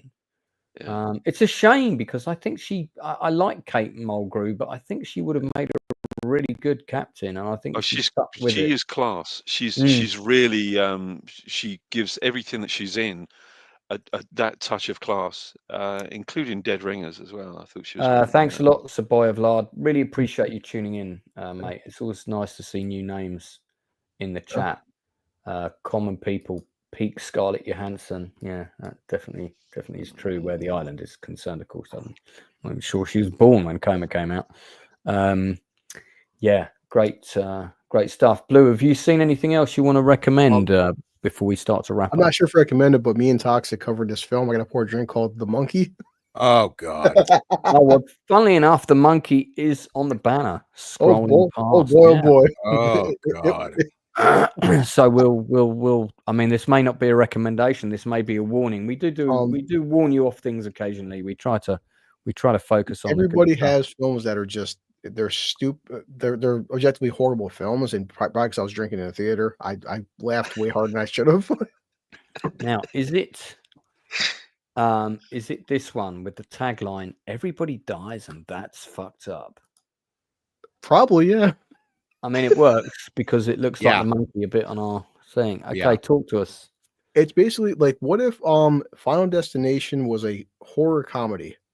That's basically how Right. you describe it. So, like, Controlled by an animatronic monkey. yes, and because the monkey doesn't kill you, what it does, it kills you by chance. Like for argument's sake, like say, if you're walking in your kitchen, what if like you slipped on a banana peel, or like you slipped on some ice? Like what's the 1 in a million chance? So it plays on that. Whenever you turn the monkey's key, it does the monkey thing, and it kills who it wants to indiscriminately. And some of the way these people get murdered, I shouldn't be laughing at people being butchered like this, but I am. Right. So, well, it's got the guy from. Remember, I know you guys watched The Gentleman on Netflix, and so he plays twins. Theo James. Yes, Theo James, and it's this monkey. He's been hunting our family for years, and surprisingly, Tatiana Maslany, I couldn't stand her She-Hulk, but she's in the film for 20 minutes. That's the only saving grace of this, Lance, is that Tatiana Maslany is returning to her good quirky actress roots that she had in Orphan Black. Yeah, and she's good in it, but unfortunately criminally underused. Yeah, I mean, it's one of the, I mean, I guess if you're really intoxicated as Blue Collar was when we watched it, then it's fine. Maybe I should have gone in there and had a few shots, but I had just got off work and rushed to go see it. And Stephen King and James Wan and Osgood Perkins brought me in, and then I was just like, why did I do this? Interesting. Well, the one thing I will say, I haven't seen the film. I probably won't. I'm very selective about the horror that I watch. Yeah. I like to get a really good recommendation. I will say, if Henry Cavill doesn't go for it, I think Theo James would make a good Bond. Lance, keep that right there. Yeah, at one point they shoot on the guys in the back seat. He shoots a gun. The gun misses. And the bullet goes through the windshield and hits a beehive, and looking over, and the bees come out of the beehive and they go right through the bullet hole into the guy's mouth. Oh, that's ridiculous. Exactly. And as I'm saying out loud. Yeah. That just sounds ridiculous. But to say it again, I think Theo James would make a good Bond. I do. Oh no, I agree. Like, he's the guy is trying his ass off. He really is. He's a solid actor. He can definitely act. That's why I said, like Toxic said, this is something though. If me, Enzo, and Toxic and like no things, if we all had, it's going to take about 4 or 5 shots, but it's just so horrible. Like one point, they open up a door, and Toxic knows this. A shotgun comes down, it hits the woman, and she explodes. Because usually shotgun blasts explode the entire human body, right? It's so ridiculous, Lance. It's. Hang on, let's see more stills here. Yeah. Right there, she's like, boys, I love you both. She's like, one day I'm gonna die. You're gonna die. Some people die in their bed. Some people die horribly. One day your mother's gonna die, and both my sons, you're gonna die as well. I'm like, thanks, Mom. Sounds really cheerful. Proctophile is sold on your descriptions alone. He is good Lord, Proctophile. Me too. Me too. I'm there. Well, I look forward to you guys telling me. Is this the lady you guys are harping on about? No. Oh, well, Bush point. Okay, didn't think so. Okay, Ryan Campbell. These guys are doing a lot of. Okay, guys, so the monkey's gonna kill a beehive. Okay, guys, what's gonna, and they're just. Do you know what's funny? The guy at the back with the Lakers, like if he turned out to be a secret son of Roger Moore, I would not be surprised. That's Osgood Perkins. Right. So Osgood Perkins. He did Long Legs. He did Long Legs. Okay, but I mean, if someone was going to play Roger Moore in a biopic about Roger Moore, he'd be perfect, especially for the older Roger. He's got his jawline and everything, Fair enough. Yeah, but I don't know if I can do the voice. So we'll have to wait and see what Mr. Osgood. Okay, so the monkey. What are you giving this fantastic piece of cinematic art out of 10? Did you see it on the big screen or the weenie screen? Big screen. I mean, no, for me, it's a stupid like 4 out of 10. I'm being generous, but don't watch it sober. It was our fresh out of the theater review thing we do like once a week. Yeah. Right. Okay. Yeah. All right. This just in. The Jefferson Institute in the film Coma is the creepy building that we were referring to earlier. And here it is in the film and today, or November 2020, which would have been at the back end of the pandemic, first pandemic. It was the way they filmed it. As you can see, like the tree in the foreground was not there. And it was like the building you couldn't see where the entrance and exits were. And that green grass against that palette, and there was sort of nothing else there. And you had these kind of, heavy piano keys play when she approached the building. Man, it's like a creepy house in a horror movie, but how to do them with a futuristic building. It worked really well. Yeah. You may not be able to pick up on all that from these two shots, but watch the film and you'll see what I mean. Okay, so we're going to start to wrap up because we started late anyway. Just quickly with my guests, has anybody else got anything else they want to give a shout out to that they've seen that you want to recommend?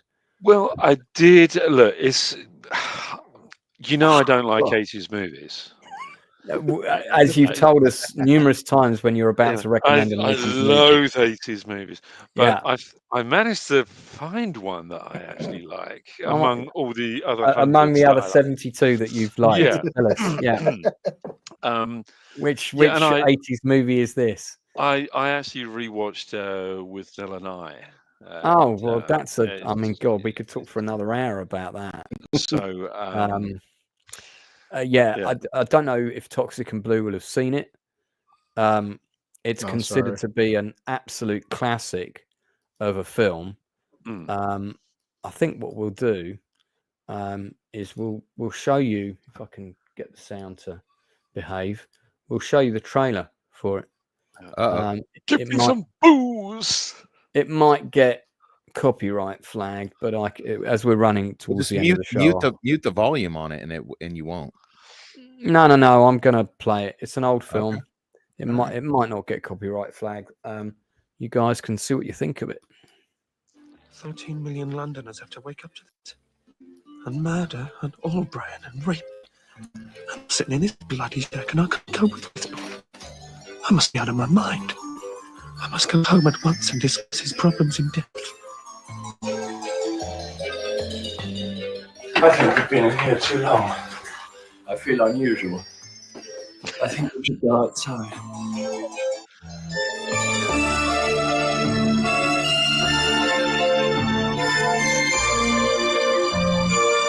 We got soup. Why didn't I get any soup? Coffee. Why don't you use a cup like any other human being? Why don't you wash up occasionally like any other human being? We are indeed drifting into the arena of the unwell, making an enemy of our own future. I've got your samurai. I don't want it. Then stick it in a soap tray and save it for later. Balls. We want the finest wines available to humanity. We want them here, and we want them now. I called him a ponce. And now I'm calling you one. Ponce! That's him from Sharp. This is a device enabling the drunken driver to operate in absolute safety. My boys, we're at the end of an age, and here we are, we three, perhaps the last island of beauty in the world.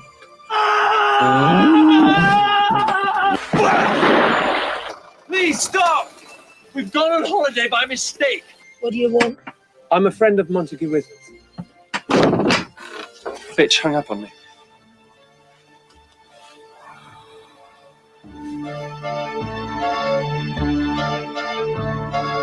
So it's about two out of work actors who decide to go on a yomp to Wales, in a house that's owned by the gay uncle of one of them. It's the Lake District, isn't it? I think they go to Oh, is it the Lake Yeah, District? Lake Okay. District, yeah. It might have been filmed in Wales. I don't know. No, But, it was all filmed on location in the Lake District. It was okay. Yeah.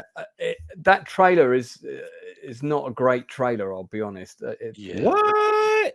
It doesn't do it justice at doesn't all, do it does it? justice. It's way funnier than that trailer. Yeah, I'm sure it is. Blue, this must be that that British comedy that we don't really understand because we have our lowly septic brains. Oh, yeah. Well, I do. I like the monkeys. I'd recommend it. It's a 9 out of 10 for me. It's Oh my it's, goodness! Yeah, it's an amazing film. It really is. It's weirdly, it was one of those films that came out in the 80s that was an instant classic. I mean, everybody loved it, and even now, it's very much an actor's movie as well, isn't it, Lance? Would you say? Yeah, for sure. It's an actor's rite of passage to watch this film for a long time. Because it really does depict the life of an out-of-work actor or out-of-work actors, but it's semi-autobiographical as well. It's really very, very realistic and true to life, according to its writer-director. But amazingly well acted. I don't think I've ever seen Richard E. Grant act so well in all my life. I mean, anything that he does after this, I think is, it really is a poor second. As good as he is, and he is a fantastic actor.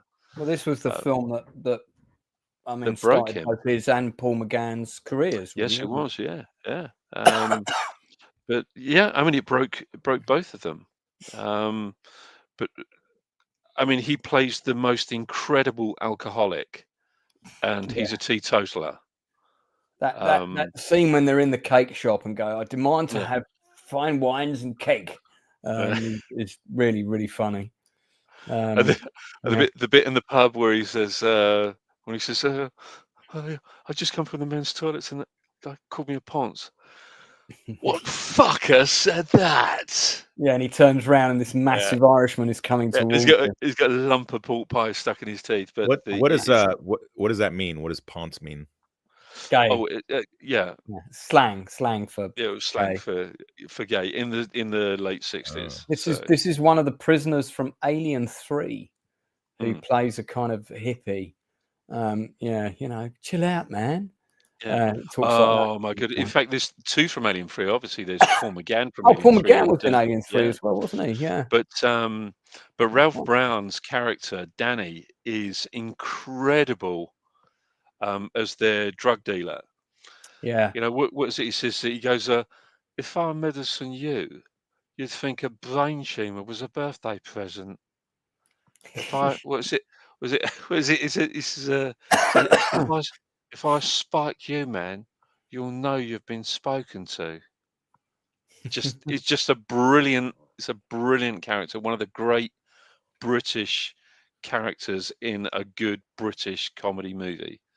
I love this film so much. Probably also another film worthy of a separate stream. I would say. I would absolutely agree with you. Wasn't this? This was handmade, wasn't it? Handmade films, yeah. I don't think it did that well on its first release, but it garnered a cult following like really quickly. It really has, and did a lot well. Did really well on video. That was much like so many movies. I mean, even things like Shawshank Redemption. That's where it picked up its audience. Shawshank has picked up an audience on video, on home video, the same as this, and it's incredible, isn't it? When you think of these classic movies, these truly great movies like Withnell and I and Shawshank Redemption, that they did so poorly at the box office. But Shawshank actually was Oscar nominated. I was at the very first UK screening of Shawshank Redemption, and Yeah, because they decided to do. I think this is in my Silver Screen Journeys book. I think it's one of the entries. They decided to do a test screening of it. Yeah. In Nottingham. There was a time when they were testing several films in Nottingham because it was considered to be the middle of the country. So you did a test screening there, and you get a representative view of what the UK would think of this movie. Yeah. And I didn't know anything about the film. My friend Sean was given out a flyer and got the tickets and knew I'd want to see it. So we went along to watch it. And at that moment where that prisoner, the governor, realizes that prisoner can prove that Tim Robbins' character is innocent, you know, and he calls him outside and he says, "And you're willing to stand up and say this in court?" And he says, "Oh, yes, sir." As soon as he said that line, "Oh, yes, sir, of course," I shouted out. I went, "Oh my God, they're going to kill him." Because I was so into it. Into it. And literally the second after I said that, which the whole fucking cinema heard, there was that gunshot from Clancy Brown, you know, in the gun tower. Yeah. And everybody laughed, of course, because I said that. But yeah, it's such a good movie. You know, in the book, he doesn't kill him, actually. What happens in the book? He transfers him to he says, "Keep your mouth shut and I'll transfer you to a prison where you can have conjugal visits." So this is another instance of the adaptation being better than the source material. Yeah. It's only a short story, isn't it? In the I mean, it's a short story for Stephen Flemyng. I mean, well, it's three short stories, isn't it? It's four stories. It's the 4 seasons. Right. Hello to Oliver Hollingdale, who's in the chat. British filmmaker. Oh, Ollie. Ollie, British filmmaker extraordinaire, who has created a film called Gallowmere. Gallowmere. Check that out. It's trailer's out. I don't know when the film's going on national release, but soon. He is a jolly nice chap, I will just say. He really is a very, very nice young lad. With huge hair.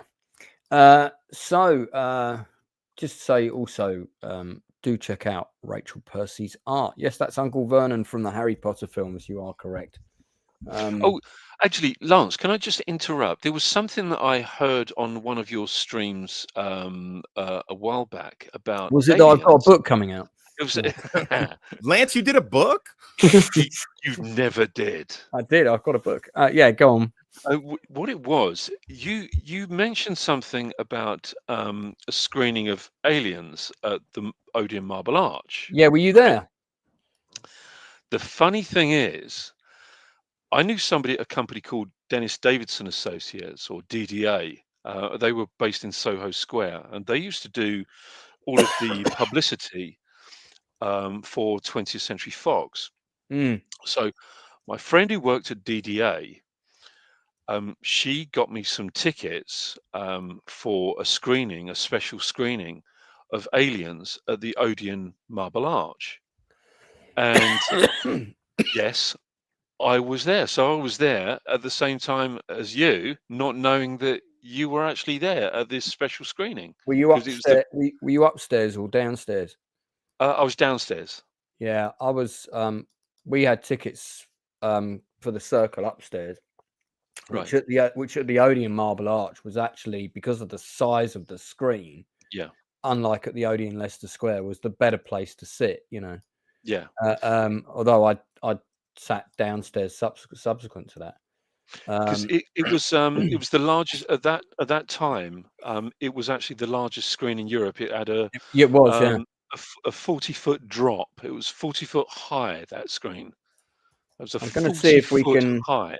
I talk about it in my book, and for anyone that's watching who hasn't heard of my book, it is a journey into cinema through the films that I've seen. And here's a picture of some of the people that have bought it. There you go. I'm very grateful for everybody who sends me a copy of them holding the book, or a picture of it in your hand or on your coffee table. But with your face is always more welcome. And there's actually a picture of Ollie holding the book in the top right-hand corner. You can tell he's a film director because the picture's out of focus. So Odeon Marble Arch screen was massive. Yeah, it's I mean, we huge. can't emphasize how huge this screen was. And I'll show you because I've got a picture of it here. This is it back in the day. So those few rows of seats that you can see went back about another 30 rows. And then above that, you had a circle, which would sort of probably be about the middle height of the screen further back. And the circle only had about 10 rows in it. And I think we were about 5 rows up in the circle. It was sort of broken into 2 halves. Yeah, what a venue. Oh, it was lovely. It was incredible. It's a shame that's the only picture that they've got of it. Shame. But it had 1,014 seats, and when that screening, as Inside Man will tell you, there wasn't a spare seat. You couldn't get a spare seat for it. No. Yeah, and I mean, strangely, I mean, it's Aliens and Alien 3. I saw it at that cinema. But like I say, I mean, a 40-foot drop screen, 40 foot high. yeah, That's a big screen. That's like a drive-in movie theater screen.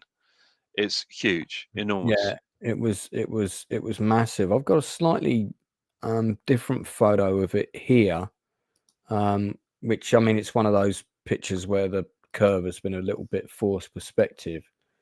But I mean, you can see the size of the people, really tiny, downstairs, and but it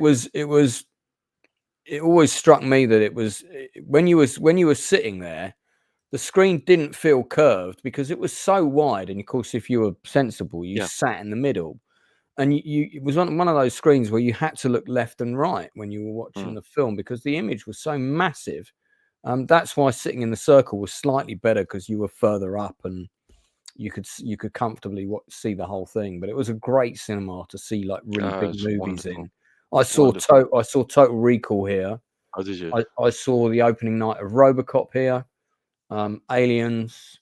I went back and saw Willow here when they did a special season of 17mm films. I went back and saw Lawrence of Arabia here. Oh, Lawrence there would have been amazing. It was, on the re-release. That was in the early 2000s. God. Yeah, that was great. So it's funny, talking about this, we're going down a proper rabbit hole here. The topic deserves another stream. But one of the things that I realized about writing the book, and sort of getting to the end of my kind of personal cinema narrative is that being a filmmaker, your dream is to make a great movie that everybody loves, ideally something iconic that people will always remember. But a really important part of that dream, that goal, is for that film to be released up and down in cinemas up and down the country. And ideally, if the film is a success and all the rest of it, an important part of that will be the premiere, which would happen in Leicester Square in London and so on. And one of the things that I've realized in recent times, apart from maybe the odd Marvel movie and Dune, these big premieres are not really happening anymore. And the reason that they're not really happening anymore is because a lot of films, particularly new films that are under a budget of, let's say, 50 million, are not getting a massive cinema release up and down the country. The time of that is over. And when I came to sort of towards the end of the book, where I talk about why I don't go to the cinema so much anymore, and that's basically because I don't like going on my own. And and I always used to go during the day, and my friends are not free to go during the day. And now that I'm divorced, I lost the person I used to go with. So going on my own kind of just brings back all the trauma of that loss for me. So that's why I don't go. But it's also the time of that window for that kind of opportunity for my career has not only gone because of what happened to the Pegasus Bridge movie, it's gone because the landscape of British cinema and the way films are released and the way the public used to go out and watch them has changed. It's gone. It's over. Everybody watches shit on devices now. Kids are not going to the movies. Teenagers are not going to the movies the way we used to go to the movies every week. They're not doing it.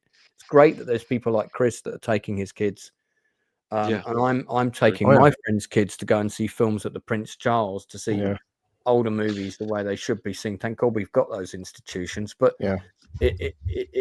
I'm sorry to admit it. I hate saying it because I mean, this book is all about why I love the cinema, but it's a dying world. It's disappearing, and I don't know how we can stop it.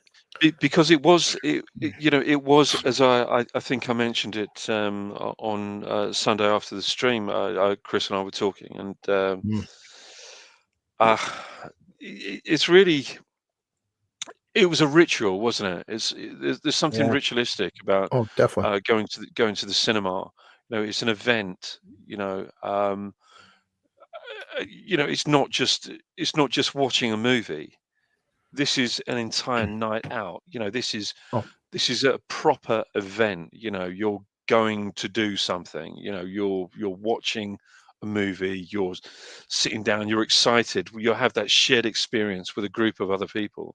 Yeah, and nothing, absolutely nothing, can come close to that shared experience. It's like.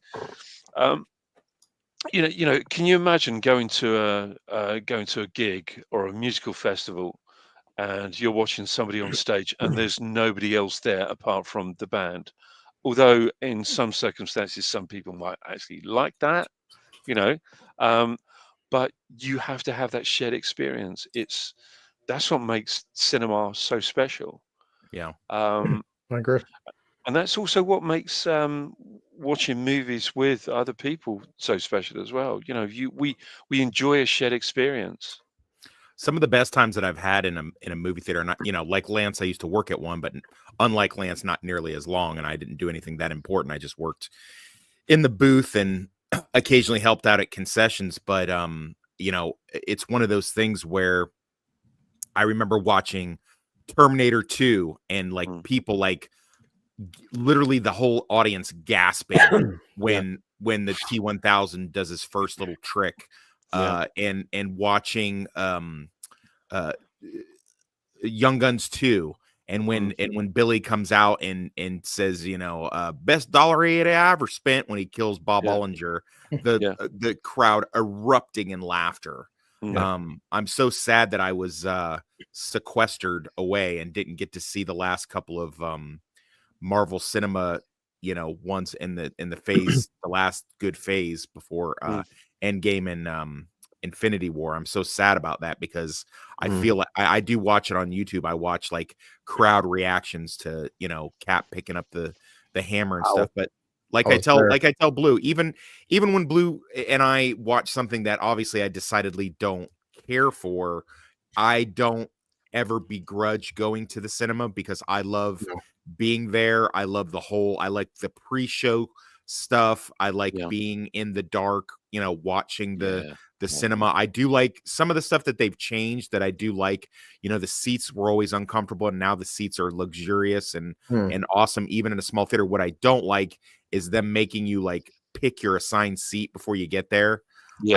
I hate that. That is really obnoxious to me. They've got to stop doing that. I agree with that because that's bad. The only thing good about that is if I go see it the Monkey, there's only two seats sold. So you may hit B5, but sit wherever the fuck you want. Well, I mean, I sit wherever I want anyway. But I just it's the whole rigmarole I got to go through to pull my badge out and tell them that I'm working for the Regal corporate and I'm their head security so they can go somewhere else. I hate to have to interrupt everybody and do that and stuff like that. But but yeah, I get especially just recently doing a review and reading Lance's book, having a love for going to the cinema when those lights go down and the partitions start to widen in certain theaters where they come apart and the things come up, and even working at a theater, and I know some little tricks that they do and some stuff that doesn't bother me. It actually makes it more enjoyable for me.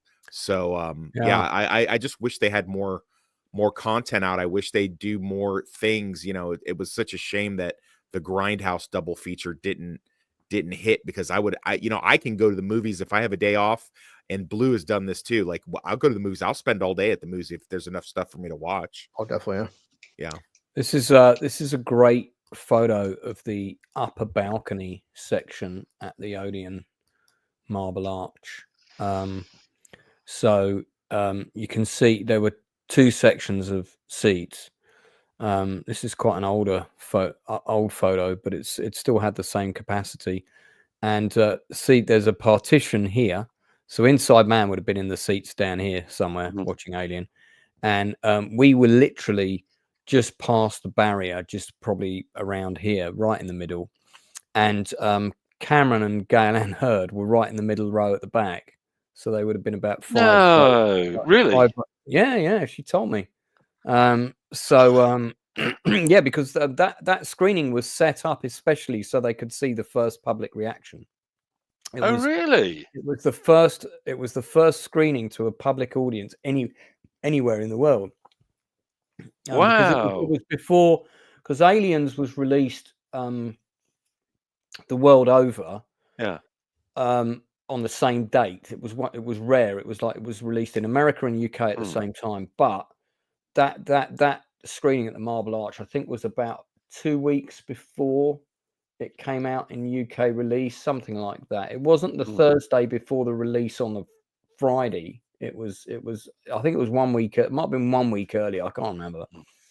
And they wanted to see what a public reaction was going to be. That's why that marketing company organized the screening. And what they did was they contacted all the cinemas and said to all the cinema managers, if you want to come, you can have however many tickets of your staff want to come. And our cinema manager was like, right, I'm organizing 2 cars. Who wants to come and see Aliens? I think the film started about like 1 o'clock in the morning, didn't it? Because by the time I can't remember if there were trailers. Actually, I'm not even sure there were trailers. No, there were. I don't recall any trailers. I don't think there were. Maybe some popcorn or whatever, but I don't think there weren't any trailers for other movies. So it probably started about half midnight, didn't it? It was about half midnight.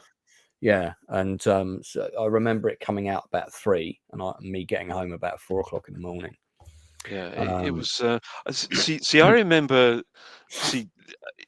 Everybody was really sort of pumped afterwards. And oh my God! I mean, just the reaction inside was. I think that I was probably the grumpiest person there, because I was so disappointed because I disliked it that much at the time. At the time, yeah. And the reason for it was that I don't know. I felt that there was some gaps, and I kept saying to my friends who, weren't really that into it. They were going, "Oh yeah, it's great. Yeah, I love the bit where the Martians did this, and I love the bit where the Martians, calling them Martians, not fucking aliens." Well, they weren't on Mars. No, I know. It just really. I was trying to say to them, they're not Martians. They're fucking aliens. But when we came out, I said, no. I said, I'm not enamored by it, and I really didn't like it. I went to see it a second time at a local theatre. I enjoyed it even less, and then I started reading these things about all these different bits and pieces that were taken out of the movie, that were insisted upon in order to increase the amount of screenings that they were going to have on a daily basis. Yeah. And I thought, hang on a minute. And now it makes sense. And then a friend of mine who'd worked on it had given me a script. And that's when you read the full. That's when you read the full version, which we got later. Yeah. It was actually called Alien 2. The script that he lent me. And yeah, boy, oh boy, was there a lot missing. Special edition was the best. I agree. 10 out of 10 movie. Yeah. I mean, I think. Get away from her, you Martian! Doesn't quite. I think the special edition of, I suppose the so-called special edition of Alien, I think, is worse. I think the theatrical cut is far superior than the special edition version. Of Alien, not Alien. Okay. Alien. Just I Okay. knew you were going down the wrong path there. Let me correct you. Of Aliens. Yeah, because I don't think we need to see what happened to Dallas. No, I mean they cut some things out. Yeah, I mean they cut some things out and they put some things in, but Ridley Scott did actually say, it was the theatrical cut that was the director's cut. That was the one that was supposed to be out in theaters. I saw the the whatever you want to call it, the extended cut of Alien. I saw that at the cinema for the first time in 2021 as part of a double bill at Prince Charles with the special edition of Alien. Yeah. And that was the last time that me and my ex-partner went to the cinema together. We took her older niece to see him. And she was trying to get us to leave before Aliens came on. And I was like, you're fucking joking, aren't you? She's got to see the second one. Yeah. And unfortunately, she wanted to stay. So, we did see both of them. It was a lot of moaning. Lance, you gotta get Michael Bean on sometime, man. God, I would love to get Michael Bean on, but I think he's a paycheck. I don't think. I think you're absolutely right. I don't. William Hope might be a good bet. Yeah, I'd like to get. I mean, like Drinker. He's trying to interview all the cast of Aliens, and I'd love to do the same. I mean, but now that I've watched Aliens Expanded, yeah, it's good, isn't it? Very good. I mean, Very I don't good. know, what else is there to ask them? It's so well done. That's right. What else is there to ask? And I have interviewed Gail Ann Hurd, and she filled in a lot of blanks for me. I mean, how could you go any better than Gail Ann Hurd? She was, as is said on Aliens Expanded, she doesn't get enough credit. She's the unsung hero of the film. She's the person who stuck up for Jim with the studios and made sure that shit didn't happen, and he was able to carry on. And he had a hard time. You Brits really busted his Canadian balls. Well, the crew gave him a hard time. It was actually Derek Cracknell who was the first AD. Now, I've got to be honest with you. I mean, I knew Derek when he was around, and he was the man who was instrumental in getting me my union ticket. Right. So I had a lot of affection for Derek, but he was very old school, Derek Cracknell. Right. A lovely man. In fact, he was also the first AD on Live and Let Die. And he was affectionately known as Crackers, Derek Cracknell. Here he is. He was a very nice. He died quite young. Man. Died at 50. Did indeed. Died at 55. Yeah, he did indeed. Yeah. So he was he was a tough man, but he was a very generous man as well. To give him credit. But they did give him a bad time. What was cause of death there? I think it was the old ticker. I think. Right. Okay. Yeah. Well, there was there was a lot of good Charlie going around in the late 80s and. Yeah, see, the thing is, first AD, I think, is one of the toughest jobs that anyone can have on a film set. Absolutely. I think it's if you've got a first AD, you've got yourself a movie. Well, if you've got yourself a good first AD, you've got yourself a movie. Yeah. And he was one of the greats. He was one of our greats. Him and who was the one that Richard Attenborough always used? Then he was the one that everybody wanted always. He was at the top of the tree. God, I can't remember his name now. But I would have loved to have interviewed him about Bridge Too Far, but sadly, look, this must be on the set of the Battle of Britain. Got to be, innit? Yeah. Damaged hangar, Spitfire. That's it. Yeah. So he's got to have been the first AD on. So he did second unit on Krull. King Ralph was his last film. Life Force, which has just been released on 4K, so everybody's doing streams about Life Force at the moment. The Medusa Touch, I remember that with Richard Burton. Yeah, Richard Burton. Yeah, funny enough, I was thinking about watching that the other day. Funny enough. So he did 4 Bond movies, from what I can see. 3 or 4 Bond movies. Battle of Britain. There you go. Just said that was Battle of Britain, didn't I? Beach Red. Shot in the Dark. Shot in the Dark. Blimey, good film. Yeah. The first Pink Panther movie. Pink Panther film. Yeah. Yeah. So he did Live and Let Die and The Man with the Golden Gun. Yeah. Oh, he was assistant director on The Wild Geese. Look at that. And Escape to Athena. I've got a lot of affection for that film, actually. Quite like Escape to Athena. Yeah. It's fun.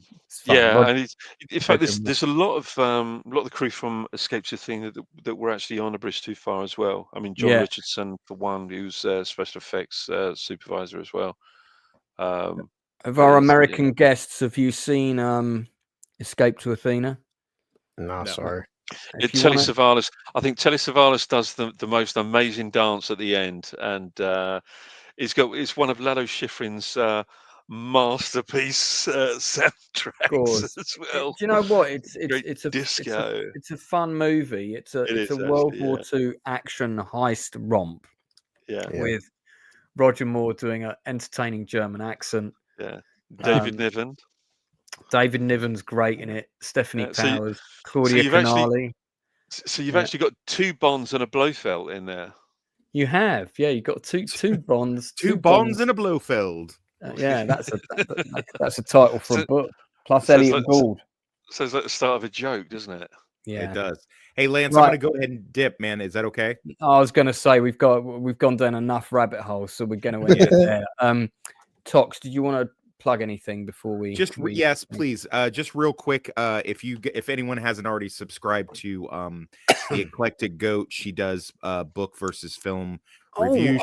I'm on her channel on Thursday. Okay.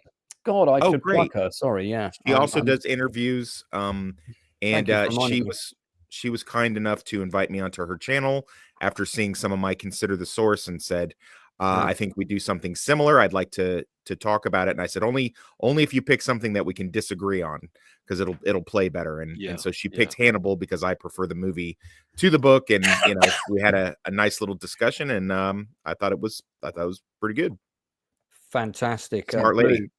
Blue, anything to plug quickly apart from the fact you've got a growing beard? No, I'm always around. Go see Reacher. Me and Tox will do a review on it on Friday because it airs Thursday. Well, you're not always around because you've not been on for ages. Well, I mean, I was in your chat. Like I was in for the show chat. I mean, I'm in chat.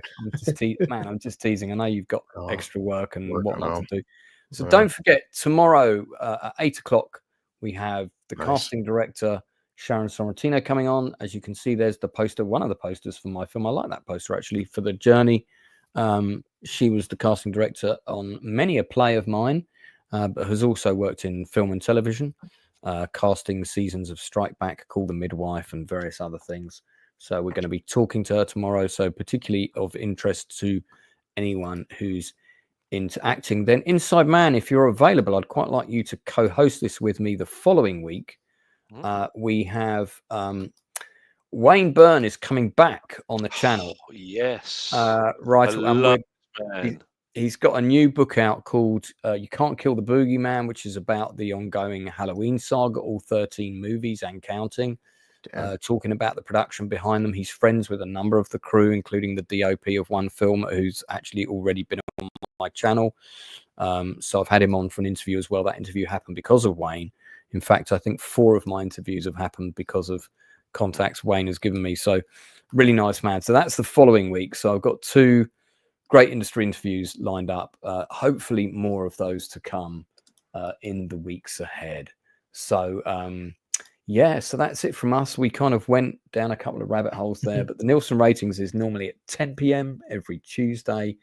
This Sunday, we're going to continue our Chew the Fat, but myself and the Inside Man are going to be taking on all 4 on Tebby films. So we're going to be talking about them and talking about which ones you should watch, maybe which one is best, and perhaps which one is not so good. So that's Chew the Fat on Tebby. Quite a topical thing because, of course, Israel's in the news quite a lot at the moment. So we'll be covering these 4 movies, classic Golan Globus movie among them. in there, and you can see Operation Thunderbolt is on YouTube, Raid on Entebbe is on YouTube, and I think Victory at Entebbe is on YouTube. I've got a VHS of Victory on at Entebbe, quite a rare piece. Yeah, so that's all coming up from us. Don't forget to like and subscribe. Do please also support my colleagues' channels. Do check out Blue Collar Losers stuff. He's got lots of stuff going on. Until then, we will see you. I'll be back tomorrow at 8 p.m. UK time, 3 p.m. East Coast, 1 p.m. West Coast for the industry interview with Sharon Sorrentino. Until then.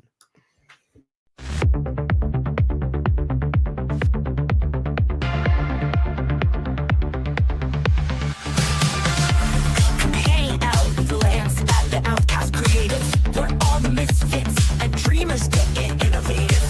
It's film, TV, and theater in the mix. Industry interviews where ideas get their fix. He's creative, we're creative. How about you? Share your passion, join the crew.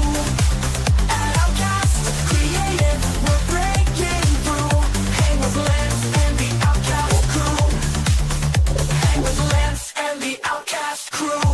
Interviews with fellow artists on the rise and reviews that might surprise. Films, TV shows from back in the day. You might just find a hidden gem today.